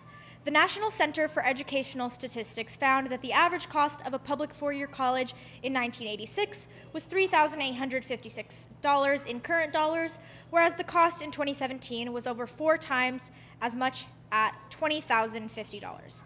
Not only has the cost changed, but the education itself is much different than what students in the 60s and 70s received. Christopher Newfield, author of Unmaking the Public University, states it best when he says, "Human development, self-actualization, and spiritual and creative welfare of various kinds were all equally important goals and would be pursued by the new builders of a majoritarian economy. The colleges and universities were fountainheads and pricing grounds of the values and goals of educated men, those who serve not the production of foods and associated planning, but the intellectual and artistic development of man. But a rising culture war and fear of anti-war socialist political agenda amongst college-educated citizens scared the conservative elites, and the nature of the university began to change, shifting away from the arts and humanities that were causing this liberal indoctrination. Universities became neoliberalized, emphasizing corporate and practical majors, all in the pursuit of profit, leaving the liberal arts and humanities behind. This idea that business and technical majors should be prioritized over arts and humanities was not a new idea. In 1909, Woodrow Wilson, who was the president of Princeton University at the time, stated in an address to the New York City School Teachers Association, "We want one class of persons to have a liberal education, and we want another class of persons, a very much larger class, of necessity in every society, to forego the privileges of a liberal education and fit themselves to perform specific, difficult manual tasks." The liberal arts and humanities were viewed as a privilege for the few, and the rest of society had to sacrifice these fields to keep the capitalist machine running. In our hyperproductive, social media-addicted, late-stage or even post-capitalist U.S. society, many people, and especially professional managerial, PMC-bound college students, don't seem to realize the importance of the arts and humanities. Excuse me. These fields help us develop critical thinking, cultural knowledge, self-actualization, and find meaning in our lives. They've even influenced entire periods of history, like the Renaissance, the Enlightenment, and the American Revolution. As Newfield explains, we can think of human development as a central, though largely undiscussed outcome of the liberal arts. Music, dance, theater, literature, sculpture, film, and other disciplines normally operated on two different levels. They produced enhanced, even Dionysian, states of cognitive capability that overcame, at least for a time, the limits of our ordinary condition. They allowed the imagination of a higher permanent state of both individuals and humanity as a whole, one that would be more equitable, more peaceful, much smarter, and on a daily basis more ambitious and less defensive. I believe Karl Jaspers would agree with this sentiment. He sees the university as a place for students and scholars to pursue truth and knowledge of all sorts, and its mission becomes lost when we instrumentalize and departmentalize knowledge in the various fields of study. Jaspers reiterates many times throughout the idea of the university that humans have a fundamental and primary thirst for knowledge. In the age of late-stage neoliberal capitalism and social media, I can't say if this sentiment remains true. But giving Jaspers and humanity the benefit of the doubt here, we see that the modern U.S. university fails to support this quest for truth and knowledge. The modern neoliberal university's goals are to make a profit, attract the most students who will pay the high price, make deals with corporations, and get students their degrees as easily as possible so they can get out there into the working world. I want to share some of my own experiences, reflections, and analysis on how neoliberalism manifests in the university, but we must first understand what neoliberalism is and how it affects the university. And so from here, I define neoliberalism in the ways in which I see it reflected within the university. So education no longer is for education's sake, but it has careerist or professional managerial goals. Students are not there to learn. Students are there to get the degree, to get the accolades so that they can get, or at least they believe that they will go and get a good job to secure them financial stability in this very precarious and unstable world. So what we get instead is limited learning, not leaving the school with any broad-based skills. And this is from the perspective of, or looking specifically at public universities. Maybe there's a case to be made that Ivy League schools are still, rigorous in nature. And this is also to say that there are individual professors who are obviously upholding the idea of the university, but for the most part, most students in a public university are, again, experiencing limited learning, not full service learning, and have an insane amount of debt that they will be paying off for the rest of their lives, basically, having their whole lives shaped by, I gotta pay my debt, am I rent, am I this, am I that? And so throughout this piece, I use my experiences as being a student, an instructor, and a researcher, all within a very short period of time, to kind of highlight some of these experiences I witnessed in all three of those realms, as well as what some of the sociological literature has to say. But what I want to focus specifically on today is one of the more maybe contentious parts of my essay, and that is what I see as the leftist role in the degradation of academic freedom within the university. Big buzzwords, crazy stuff. I root it definitely in what I saw at my own university, as well as what many other professors and students are witnessing. Because what I see is the university, under neoliberalism, it becomes a consumerist hub. So rather than students, the students are customers. They're paying the price, so we gotta satisfy them. We gotta put rock climbing walls and lazy rivers and make the classes easier, because they're just there to get the degree. And so when students, feel upset or attacked by a certain idea or viewpoint of a certain professor, speaker, the university capitulates to their customers rather than upholding academic freedom and discourse. And just, obviously I'm not promoting the KKK should be allowed to be on campus and say hateful things. Absolutely not, but this isn't what I'm seeing or what people who are researching this field are seeing. And so I'm just going to read some of the examples that I included in my piece here. The changing political and cultural climate at the university is another issue that seemed to detract from my educational quality as well. And while this might not be directly because of neoliberalism itself, these instances have stemmed partly from the cultural values and ideology of the professional managerial class, or PMC, which are closely tied to neoliberal and corporate values, being that of appearing morally virtuous and superior, representing the best of what well-educated middle-class liberals have to offer to society. The COVID-19 pandemic and Black Lives Matter protests that occurred during and after 2022, in the middle of my 4th semester at college, were the cause of many of these situations. I noticed there are prime examples of the degradation of academic freedom in the university, something that Jaspers believes is crucial in the ideal university. Towards the end of my time, spring of 2021, in the research cohort with the sociology department, it felt harder for me to speak up or critique anything about the current political movement because some of my peers, and even the instructors, were repeating and adopting what I would call a very disingenuous, uncritical, SJW-esque worldview of the current social state of the US that blames all our economic and social ills and disparities on white supremacy, whiteness, and conservatives.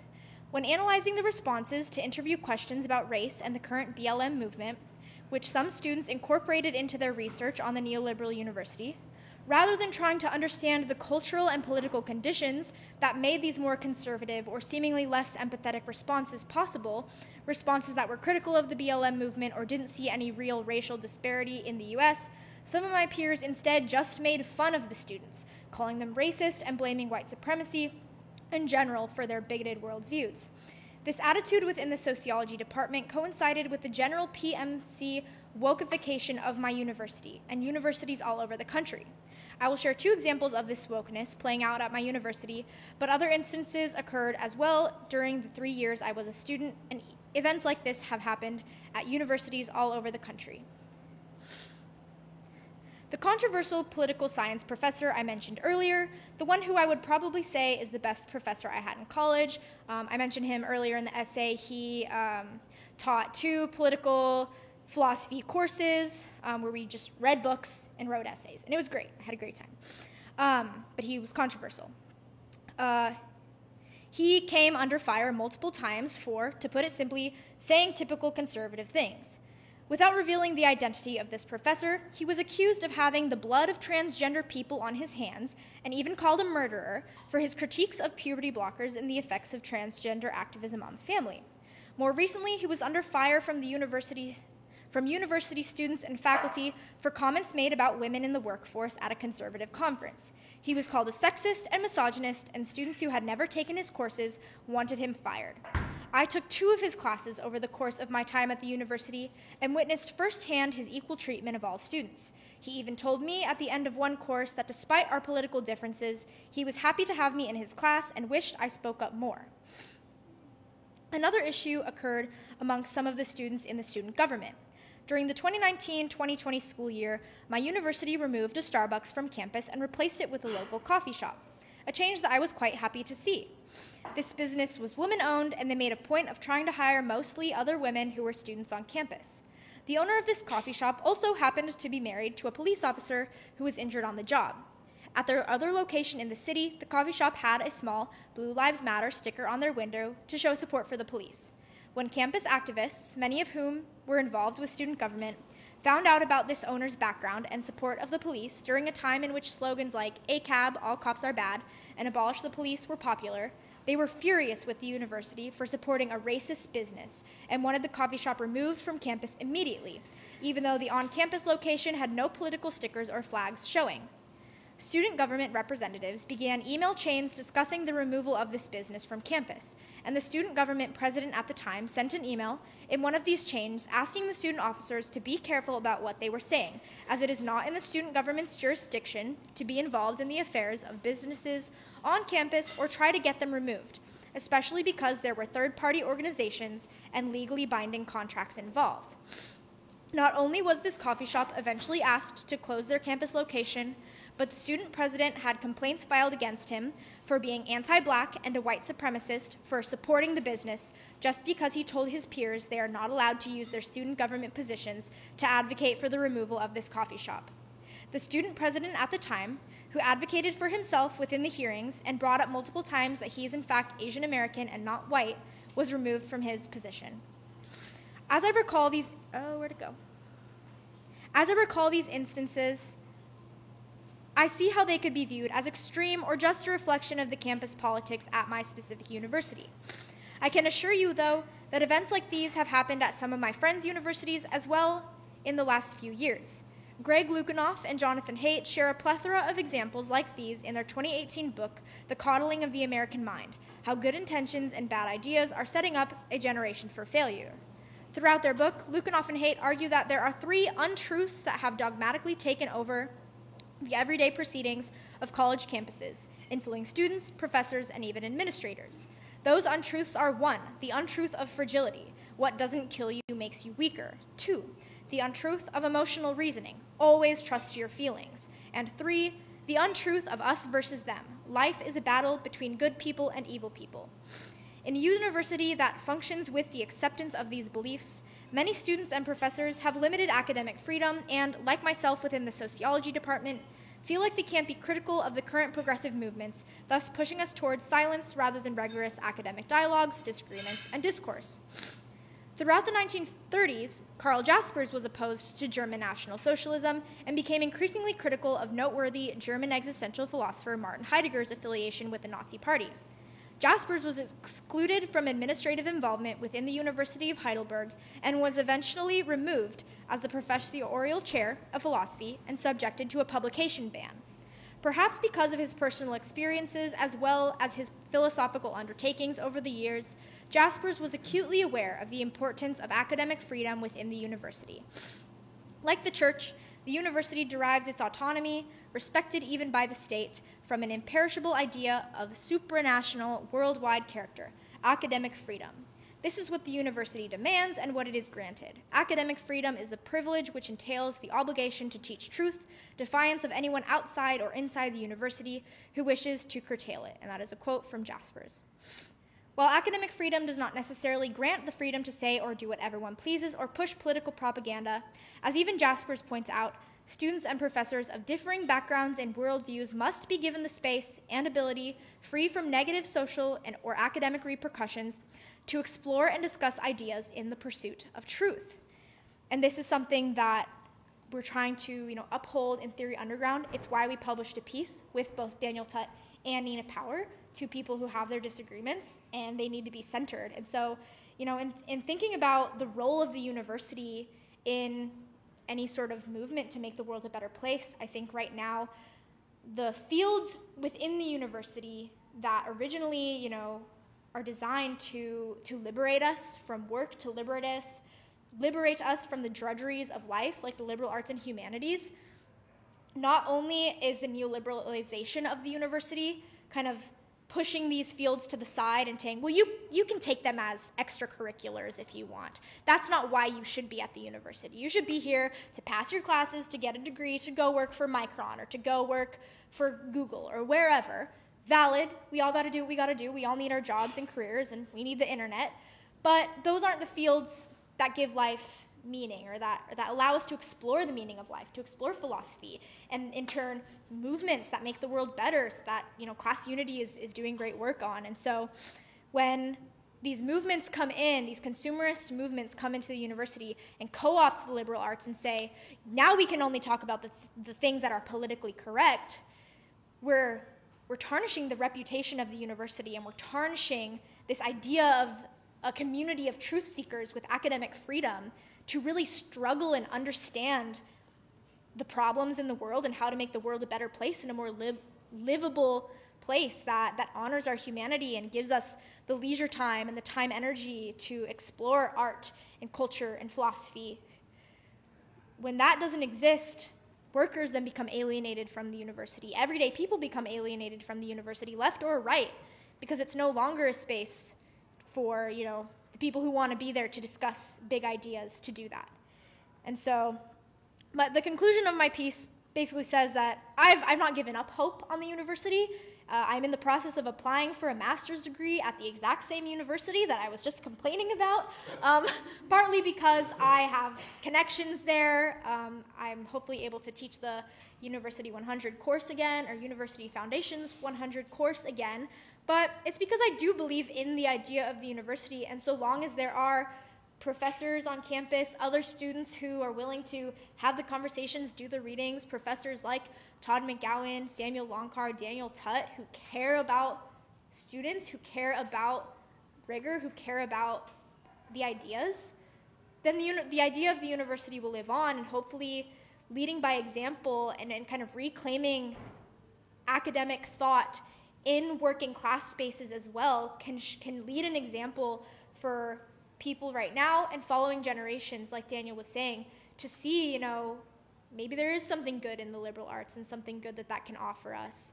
Maybe the university will change one day and become kind of this hub for intellect and dialogue. And so that's what I talk about in my piece. We have copies of Theory or Underground Theory available for purchase if you'd like. This will also be posted on the Theory Underground platform via a blog post.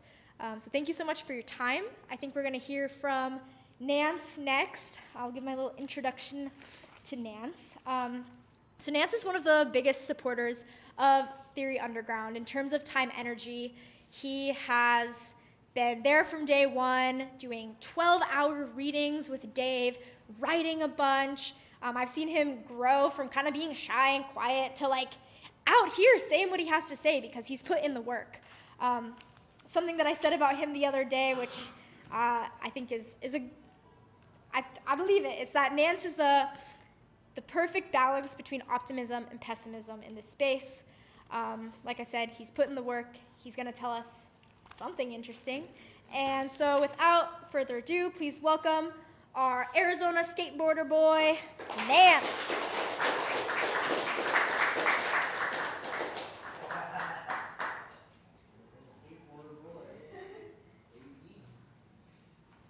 All right. Hello, everybody.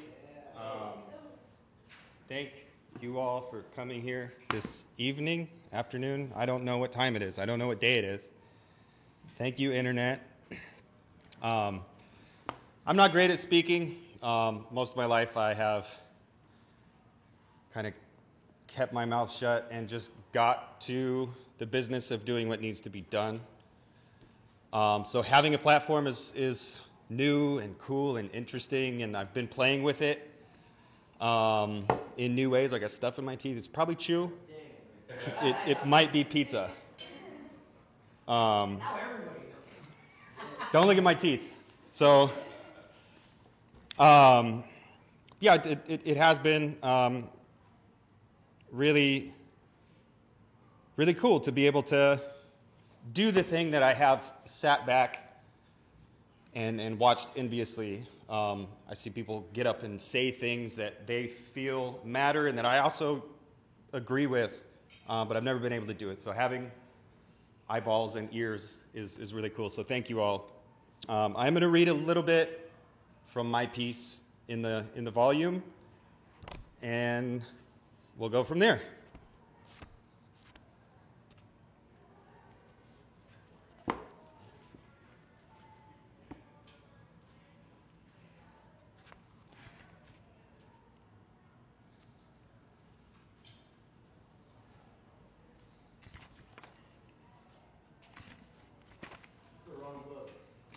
Yeah. That's the one that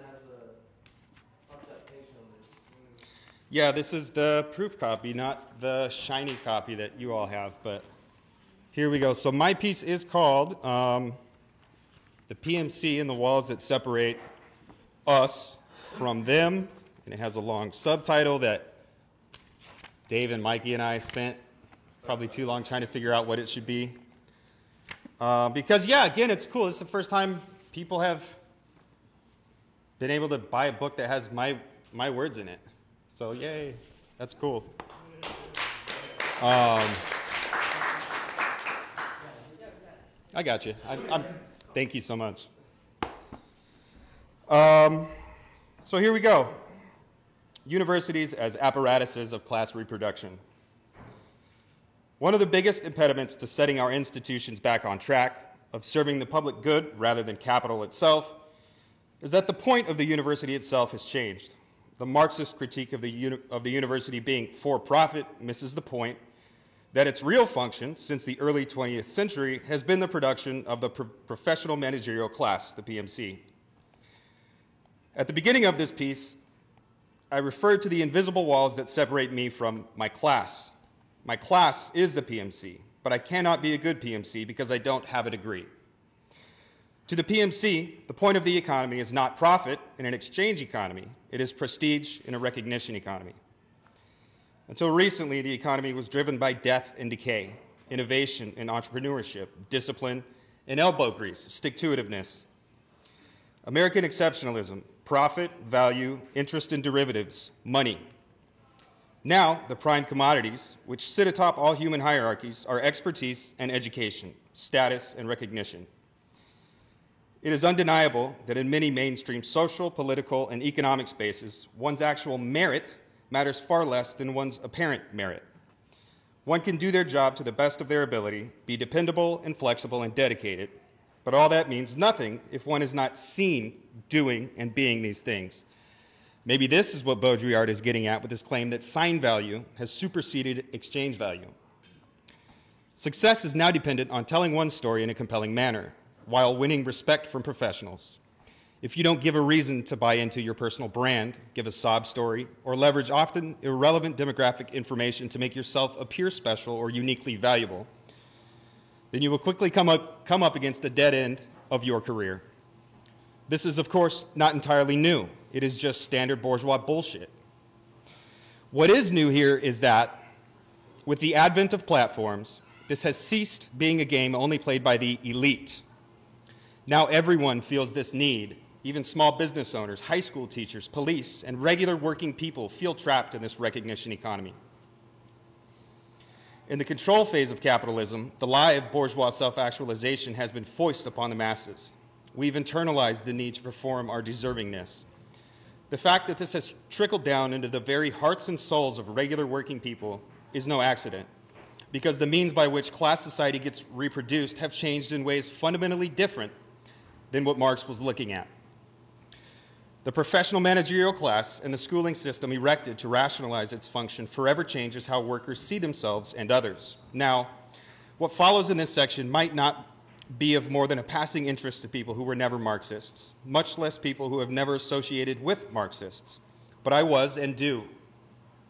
So I cannot talk about the rise of the PMC and how it changed the function of universities without settling a score of sorts with my Marx-influenced fellow travelers. They tell me the PMC is a bullshit category, that it is not a real class by a strict Marxist definition. Not only are they missing the point, but they forget that Marx's own definition was vague and poorly thought out. And quote from Capital, "The owners of mere labor power, the owners of capital and landlords, whose respective sources of income are wages, profit and ground rent, in other words, wage laborers, capitalists, and landlords, form the three great classes of modern society resting upon the capitalist mode of production. In England, modern society is indisputably developed most highly and classically in its economic structure. Nevertheless, the stratification of classes does not appear in its pure form. Even there, middle and transition stages obliterate, even here, all definite boundaries." And that's the end of Capital Volume 3, where he never finished. And so we all kind of argue about class and its strict definition. But Marx didn't finish. Yeah. Now, I'm just a burnout, cynical asshole, not some big city Marxist. I've been saying that all Yeah. But it seems silly to cling to a misinterpretation of an incomplete definition. Many Marxists define class through the relationship to the means of production alone. Marx is never concrete on class and allows for transitional, middle, and derivative classes throughout his work.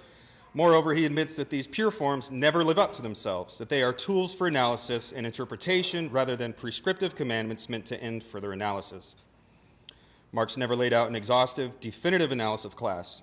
Capital ends right where that supposedly was to begin. Engels went on to flesh out his ideas, but they already deviated from Marx's work by leaving out the rentiers and boiling everything down to workers and owners. And everything that came after has been either general consensus or admission that it's not the thing we should be focusing on, or sometimes zealous adherence to the idea that these are ontological categories. The proletariat are the workers, right? Yes and no. See, the proletariat proper are workers within whom lies, by virtue of the mode of production, the potential to rise up and shock the system, the potential to use class solidarity to achieve collective goals. Can you imagine what would happen today if all the workers simply stepped away from their machines? We saw it during COVID. The bulk of the workers who were deemed essential en masse and kept working were service workers, and the minority of actually productive workers who kept working were so replaceable that even if they stepped away, the reserves would be called in immediately. The game has changed. The de-skilling of labor and the tailorization of everything has made it so workers no longer control anything. We are simply plug-and-play discrete actors with effectively infinite understudies rather than agents who intentionally participate in the economy with the ability to impact things one way or the other. And then I kind of go on here and get into my own, I guess, question about political action and organizing. I don't believe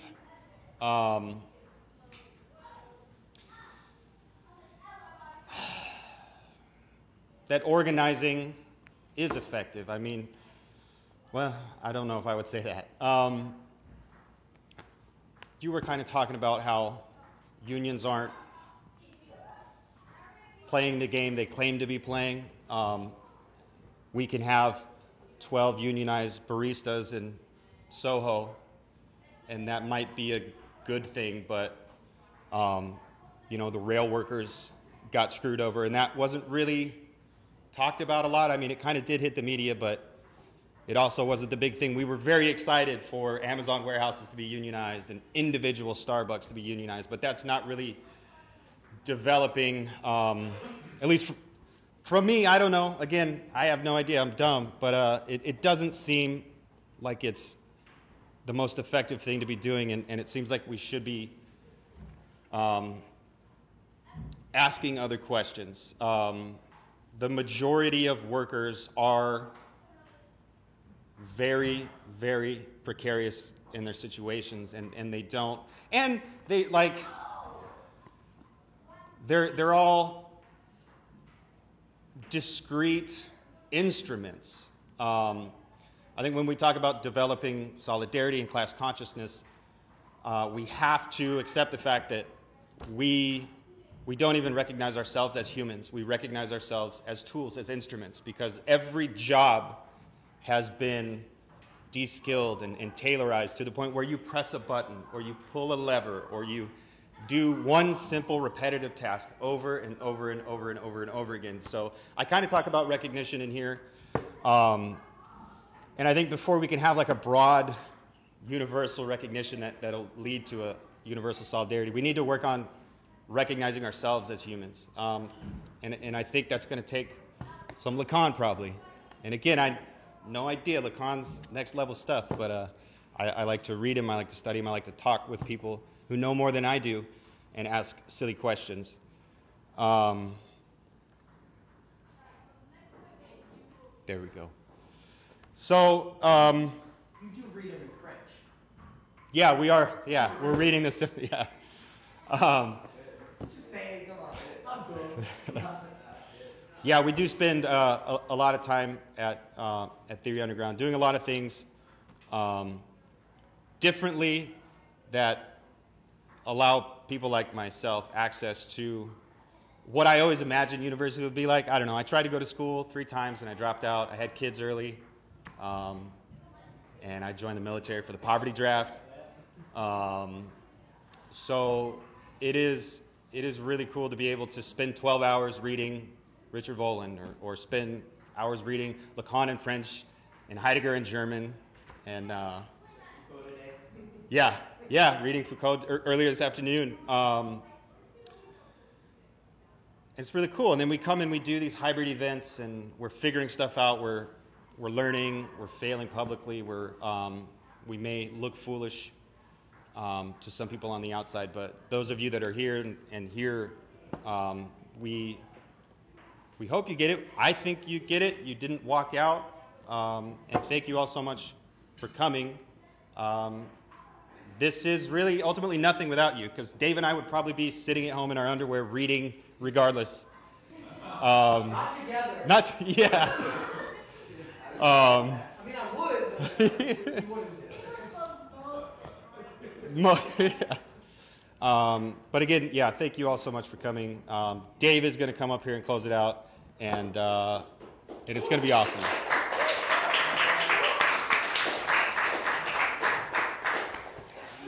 All right, so I get really self-conscious about talking after I've already talked a couple of times, and so kind of fucked for me to be the organizer and the MC, because then by the time I'm actually talking, it's like, well, I already talked a lot. So, and I'm white and a guy, so I'm taking so much space right now. But that's why I left the university. I got my own thing going, because nobody wants to hear from me there. So thank you for being here, for real. It's a real honor. Like the honorarium that we would ideally be paying Daniel Tutt and Andrew for participating, as well as ourselves, because we'd have investors who gave a fuck. The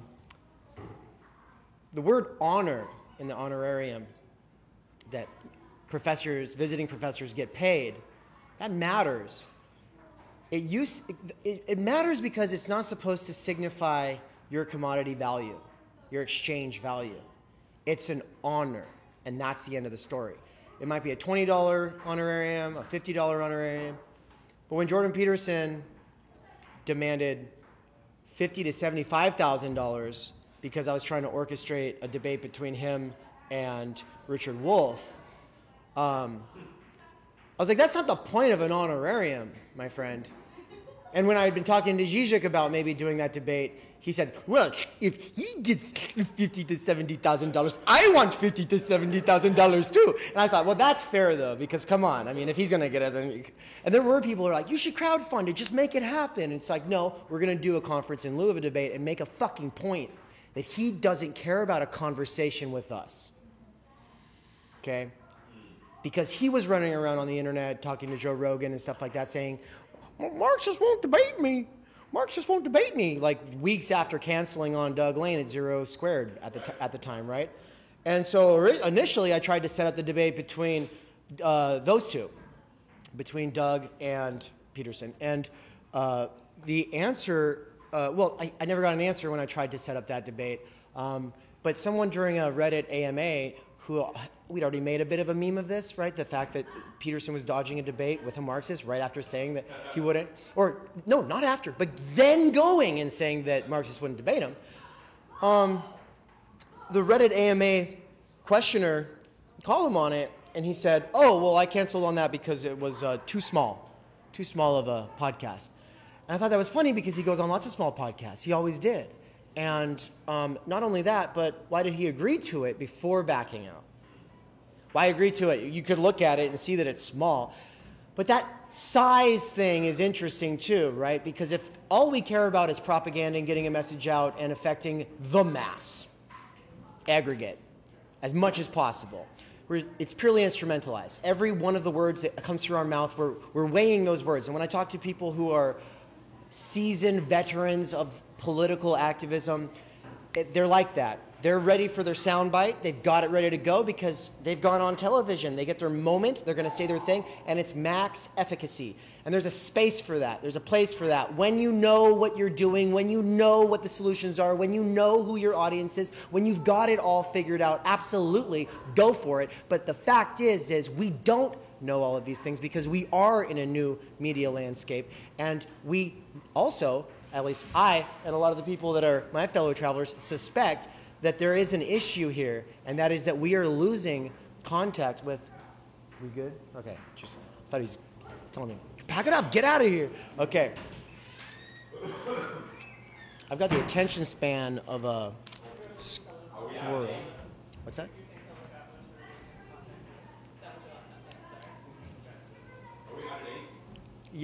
It'll be over then, yeah. What I'm trying to say is this size thing, it does matter when you're trying to be politically efficacious and you know what to do.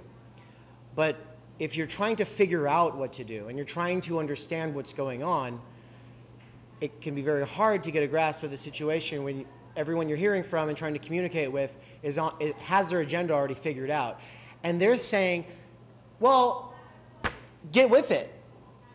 The correct leaders, the correct representatives, the correct influencers, those are all different things, those are there for you. Vote for them or sign up at their Patreon and don't subscribe to the bad ones. And as long as you're doing that, then you're deserving of a future. And if you're not, then you're not deserving of a future. The question is not like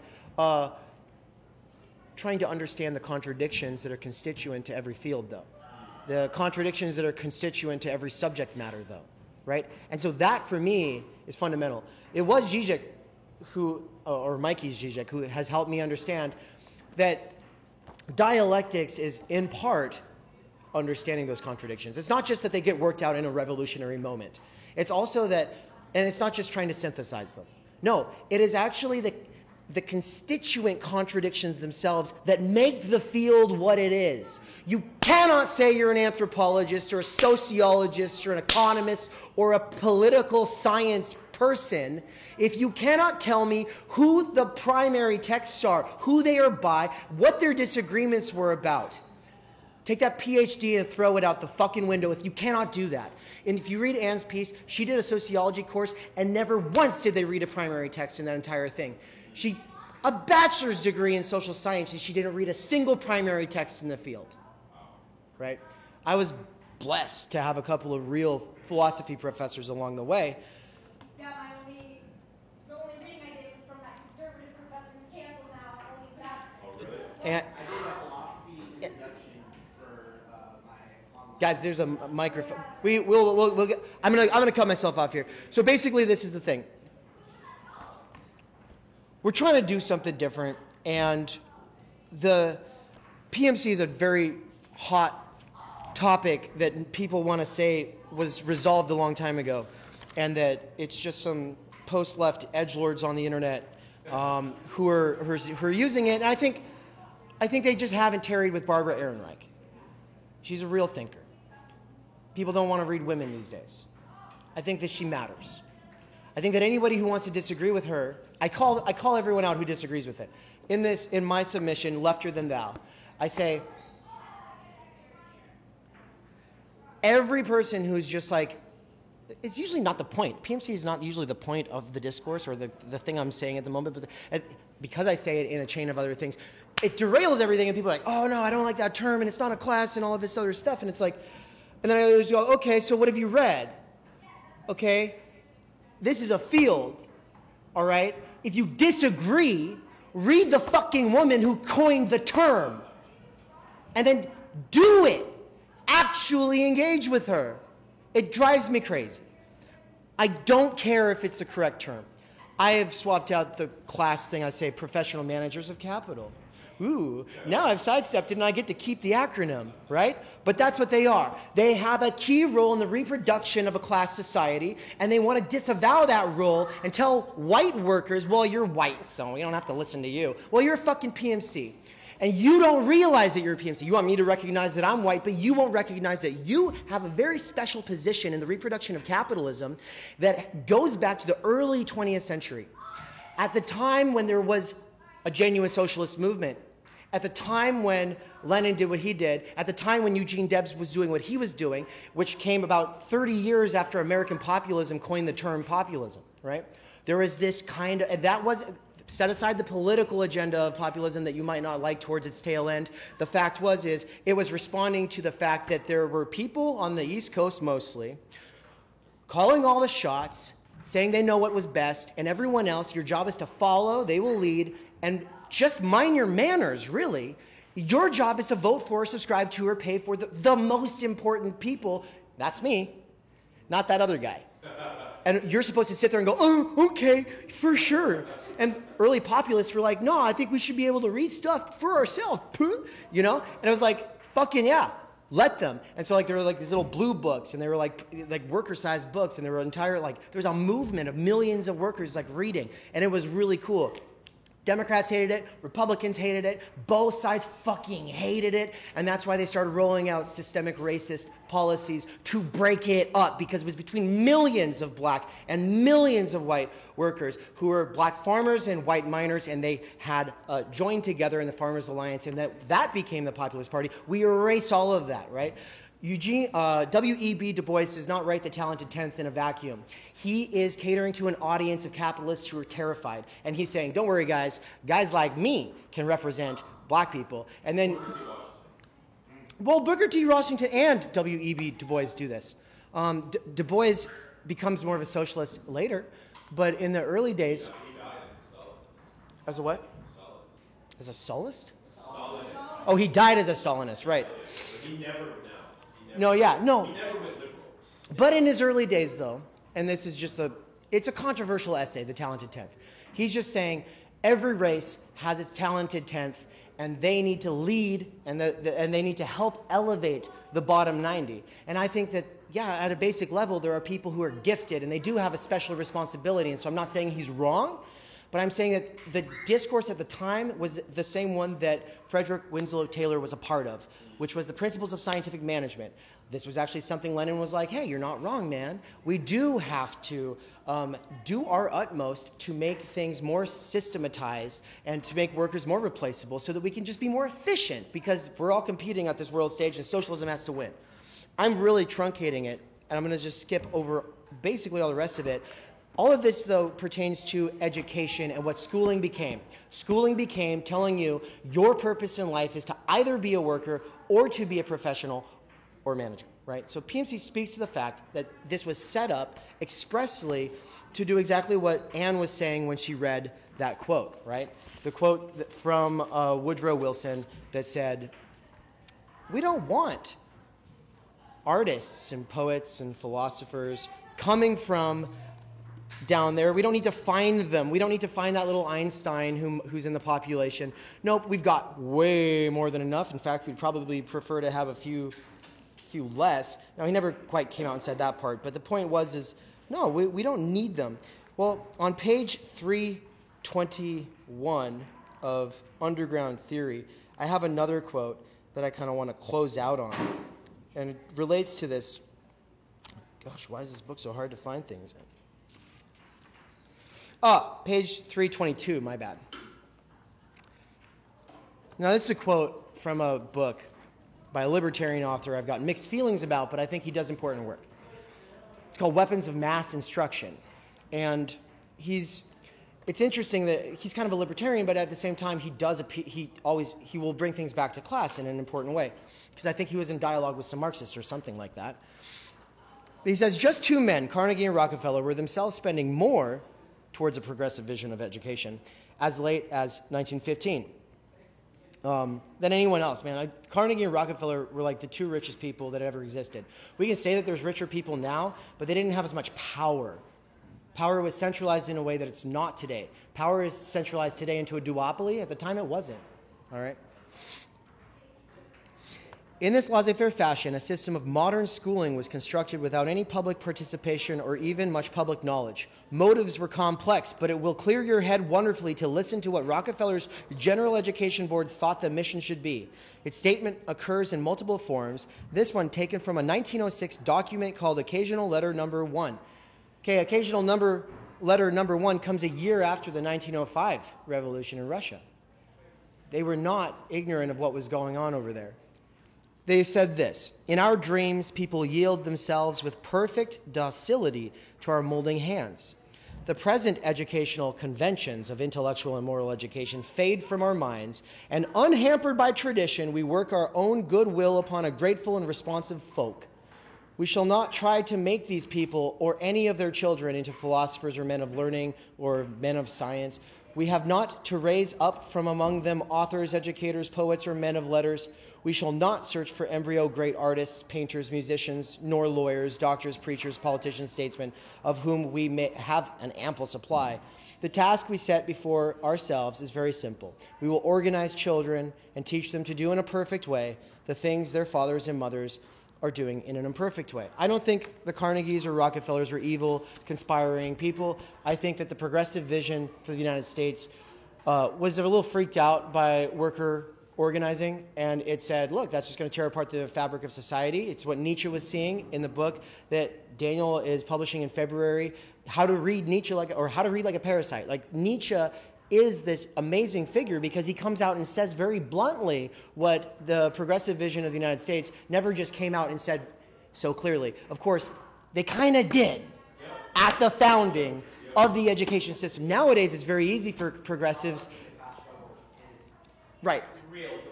Nowadays, it's very easy for progressives to say, oh, I'm here to make these kids realize that they're not just workers, they're not just managers. I'm here to make these people feel seen. I'm here to help them develop their voice. I want them to explore the arts.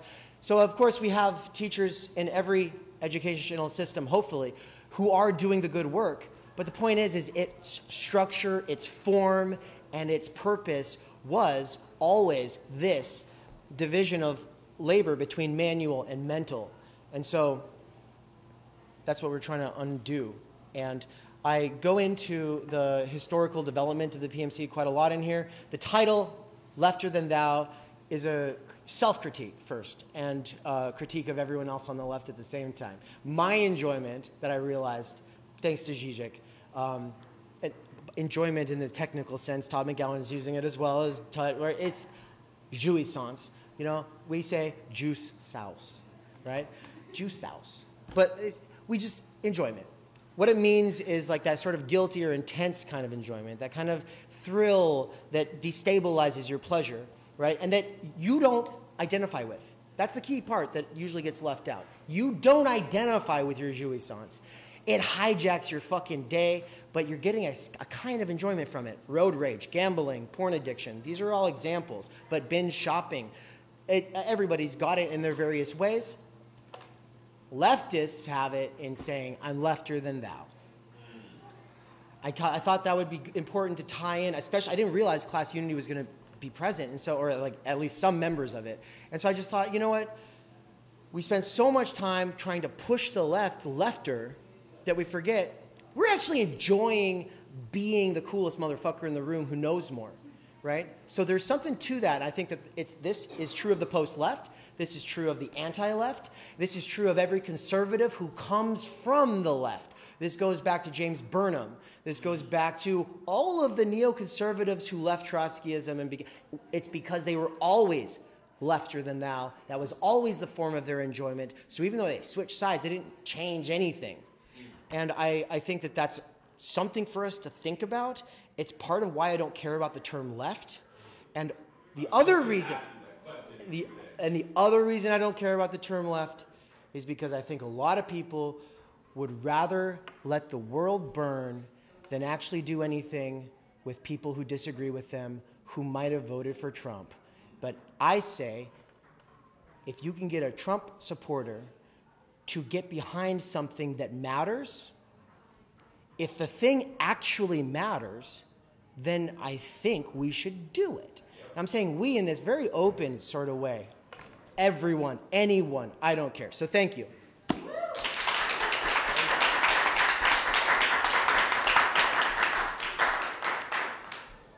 Wish we had time for more of a panel discussion, but I do want people to kind of just share their thoughts out on the microphone. It's an open mic. As we start packing things up, I'm listening and probably moving my hands. Man, Michael, so we're going to start clearing out here in a second, but can we wrap up after it? Or should we get out here before then? Finish at 8 and then wrap up. Okay, so we do have time for a Q&A. Michael just said we do have another 15 minutes. So thank you, Michael. Make sure to tip him. Make sure to try to pay for the pizza. Make sure to pick up a book. I keep forgetting about the marketing things, obviously, on this tour because nobody knows about it. And then I also keep forgetting to make the plugs for, actually buy stuff. Like, we keep spending money on gas, but I don't know where it comes from. It grows on trees, dude. It grows on trees. All right, Daniel's going to take it up here. Oh, no. Sorry, I missed your name for Arizona skateboarder. It's Nance. Nance. Like dance, but with an N. So Nance, I wanted to follow up on a comment you made about organizing being useless. You kind of like dropped that one and went with it. You brought up the railroad strike being an example of organizing not being particularly useful, but like remembering back on the railroad strike, I mean, like the rank and file kind of really wanted to strike, and then both houses of Congress and the president talked to the workers. It seems to me like if the workers were better organized, they either could have exerted political pressure to stop Congress from stopping them, or just said, well, we don't care, we're just going to wildcat strike, and you guys can come down and do our jobs, Congress, if you want it done.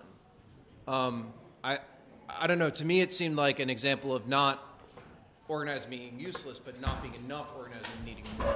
I was wondering if you could elaborate on that a little. To be honest with you, depending on the day, I am black-pilled some days, and other days I think emancipatory politics is nothing more than radical hope. And I think I do try to honor both positions. Obviously, we need more organizing. We need better organizing. We need people, rather than managers, to kind of manage these unions that then become outlets for some type of recognition. Oh, look at me, I'm doing the thing. You know, I'm a radical, but when it comes time to support a strike, then they don't. We maybe with more effective organizing, we could have that awareness, that consciousness in the management where it needs to be. And I think just being honest with myself more than anyone else, I have to also entertain the idea that maybe it is pointless. Maybe some fundamental shift has occurred that we're not aware of or that we're not willing to come to terms with. The overwhelming majority of workers are discrete instruments. They're being replaced by algorithms and robots, and it will be the point where, or we will reach the point where the only jobs to be had are kind of managing robots.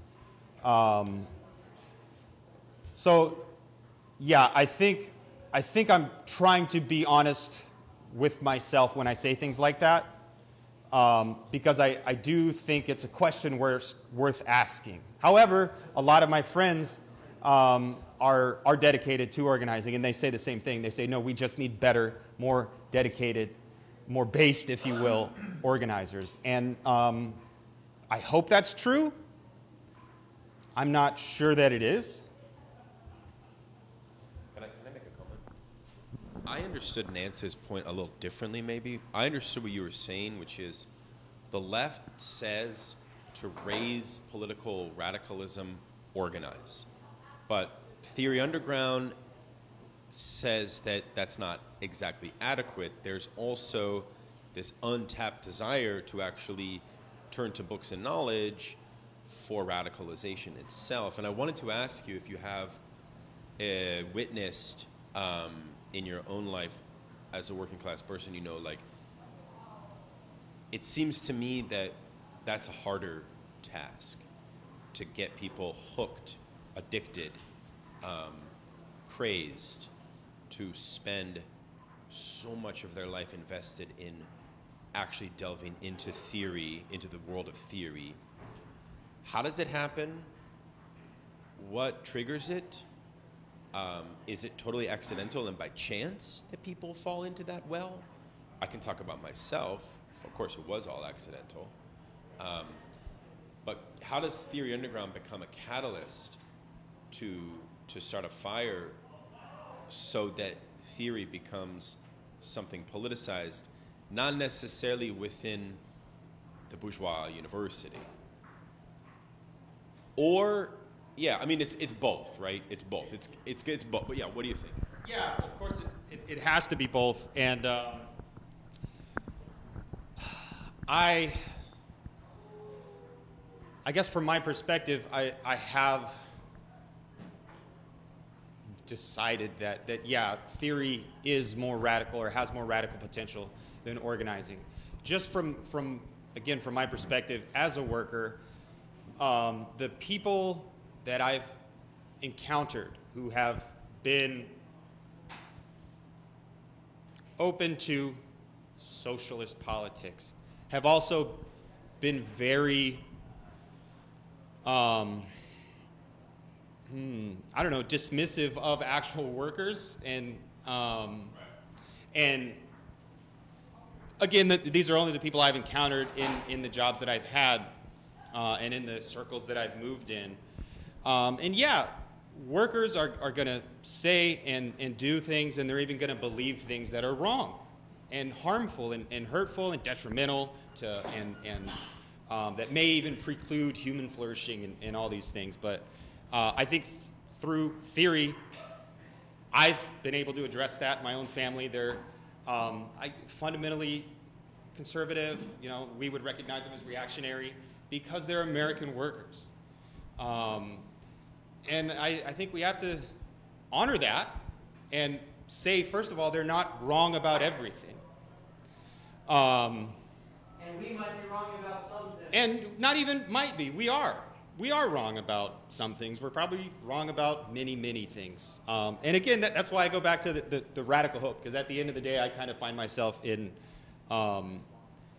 like this hysteric position of I don't know what's going on at all. But I want things to change. And for me, reading theory, reading great literature, pursuing the life of the mind, that has helped. So, please.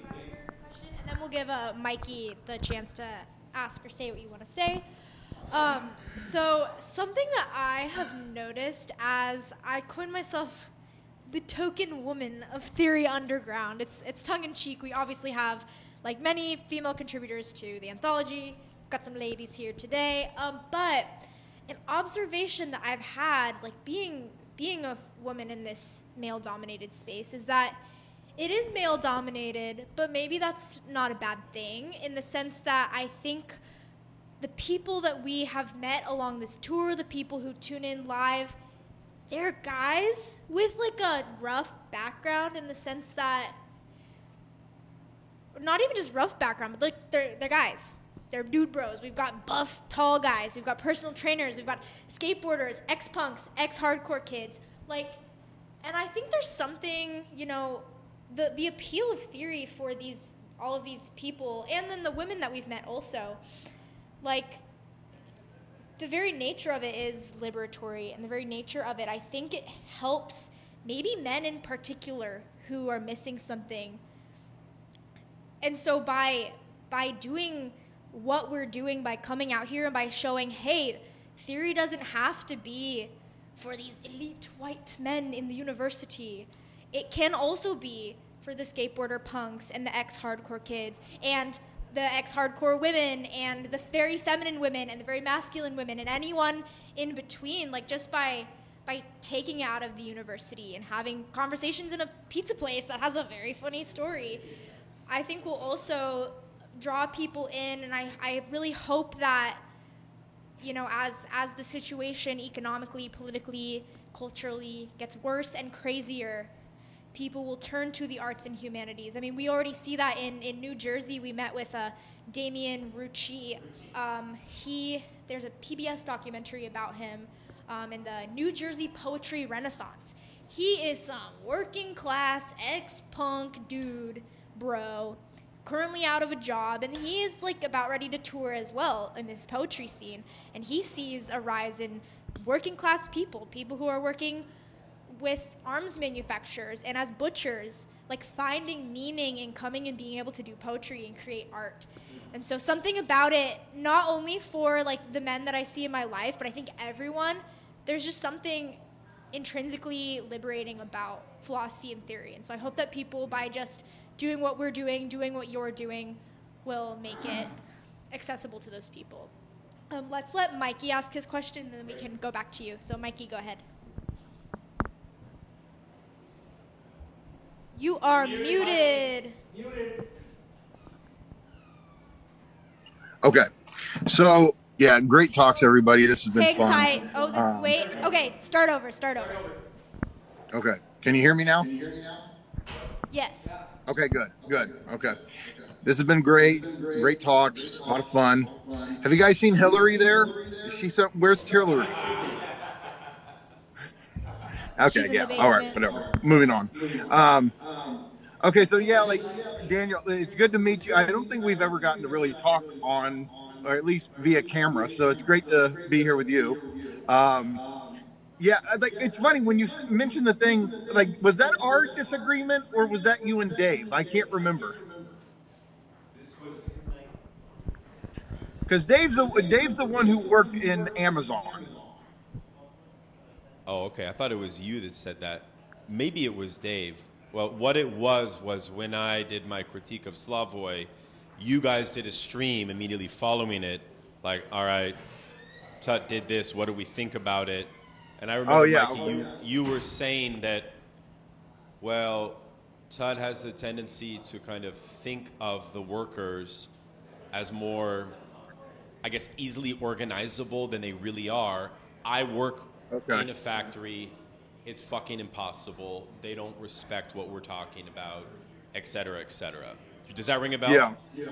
Yeah. I mean, what I was referring to. Either Dave or I would be apt to say that. So one of us. I mean, look, I guess because I've been thinking about it since you said it earlier, where I go, there's part of it is there's such a generational divide. So today, for example, I get to work. And I got to hear the three older guys. These guys are, I don't know, 20 to 25 years older than me. So we've got either late boomers or early Xers, right? And I walk into the office, and all three of them are sitting there ranting. And I go, what now? And they go, oh, it's all these fucking auto workers are striking, and they're causing all the problems. And I'm sitting there going, you fucks work in this warehouse. You make nothing. I go, so what's your issue with them? They go, oh, they think they should get 40% more than what they make. They make like $40 an hour as is. I go do their job. They're lazy. Can't believe they think they're entitled to more. They think they should get to work less. Can't even. And this is this ressentiment I hear in them. And it's an enjoyment, and I go, so no problem with the capitalists, no problem with them. No, the capitalists gave them jobs. The workers are the problem, and so when I have to hear this shit every day, and I'm done arguing with them. When they can tell I was really pissed off today, and they go, well, what do you want to say? I go, well, I said something they didn't understand because I'm done. I'm just burnt out with dealing with them. I told them that if I had it my way, I'd kick them directly into the Lovecraftian jaws of Nick Lance, techno-capital singularity. Now, they don't know what that meant, but go on into the Lovecraftian jaws, fucker. I don't care. But what I try to do is, so you've got the old guys. They are cucks for capital. They're gonna enjoy their exploitation. There's nothing to do with them. What I try to do is talk to the younger guys who are totally tapped in to everything all of us feel. And so I try to be the one who always neutralizes or undermines what the old dudes say to the younger ones. And that's kind of the best I can do because, look, maybe these older guys would love it if, we could give them all these socialist perks, but they fight tooth and nail to prevent anything like that. They don't want it. They never blame the capitalists. The capitalists are great. They give us jobs. We should never complain. The only problem at the job are the other workers. And after a while, it's like, okay, I can't reach them. And so I'm always stuck trying to come back and just neutralize whatever ideological damage they're trying to do to younger guys or the younger girls. So it's kind of it really is a generational thing. And of course, there's great older Marxists and unionists and all that. They exist, but they're few and far between. And most of the normies in the older generations are just constantly undermining anything that could be a socialist, leftist, emancipatory push in the right direction. And so that's just where I'm always coming from with it, is I have to fight these battles every day. And I get completely frustrated with it.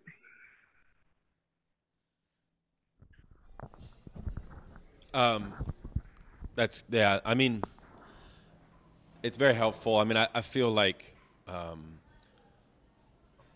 there's a whole question regarding what Nance raised, what Mike you raised, and the epigraph of the earbuds, and the idea that for the young workers, they're going to be listening to those earbuds, but you don't know what they're going to be listening to. It could be the most dumb, pointless shit. So maybe there's a certain simple strategy involved with, because you see, part of the problem with the university, I want to say in Ann's talk, is that the university tells you that you can only do theory as a hobby. Well, actually, it tells you you can't even do it as a hobby. That's what it tells you. The powerful ideology of our society is that, well, kind of like if you fish or if you're really into like fixing motorcycles, well, even that is not good enough to actually study. If you study, you have to have a position that's fixed within a rank within a university. Otherwise, you're kind of a loser doing a hobby. I think the cornerstone of working class struggle needs to reinvigorate and reject that fucking idea. And I think that's one thing you guys are trying to do. And I know that you're pretty clear about that, but maybe we should be more clear about that, especially when we talk to young workers. And maybe part of the message could be that, look, the fucking university's changed since 2008. The definition of what it is to be an intellectual is no longer defined in this narrow way. Here's a new definition where, with the notion of time energy, this is beyond just a hobby. This is a combination of philosophy, of spirituality, of existential purpose, of material analysis. It's so all-encompassing. Do you consider what you do a hobby? You can't. No. Dave quit everything. You quit everything to do this, right? You fucking moved to Mexico to do this. He moved to Mexico to do this. That alone, if young workers knew that, the sacrifice that you made, that itself would be a narrative of, conversion, if you want to call it. They would change what they're listening to in the earpods if they knew that. So I'll stop with that. I know. Okay, hold on. No. Can I ask one more thing, real quick? Please. We got to roll. As Emmanuel Levinas says in Totality Infinity, the saying always overflows the said. There's a lot more that I would like you all to be able to say, but what has been said is awesome, and I hope that you will think about this and send us emails, get in the comment section, hit us up on Theory Underground, and we can kind of keep the conversation going. When we come back, our time constraints will be less. We'll have a lot more room. Also, there will be hanging off the recording. We'll go play ping pong. Who wants to go play ping pong? Anyone? Let's go do it. There's more pizza if you're still hungry. Like, help us eat the pizza. Let's clean up. All right, we gotta turn it off. All right, take care, everybody.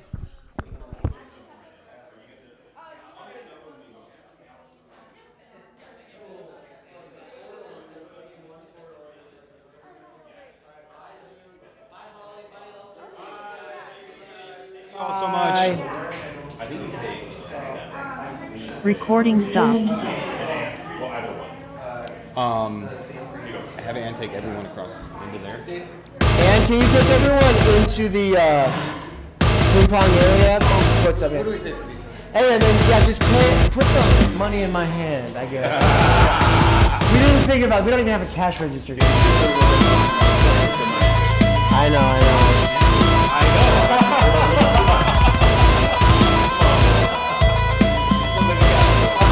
No, we know.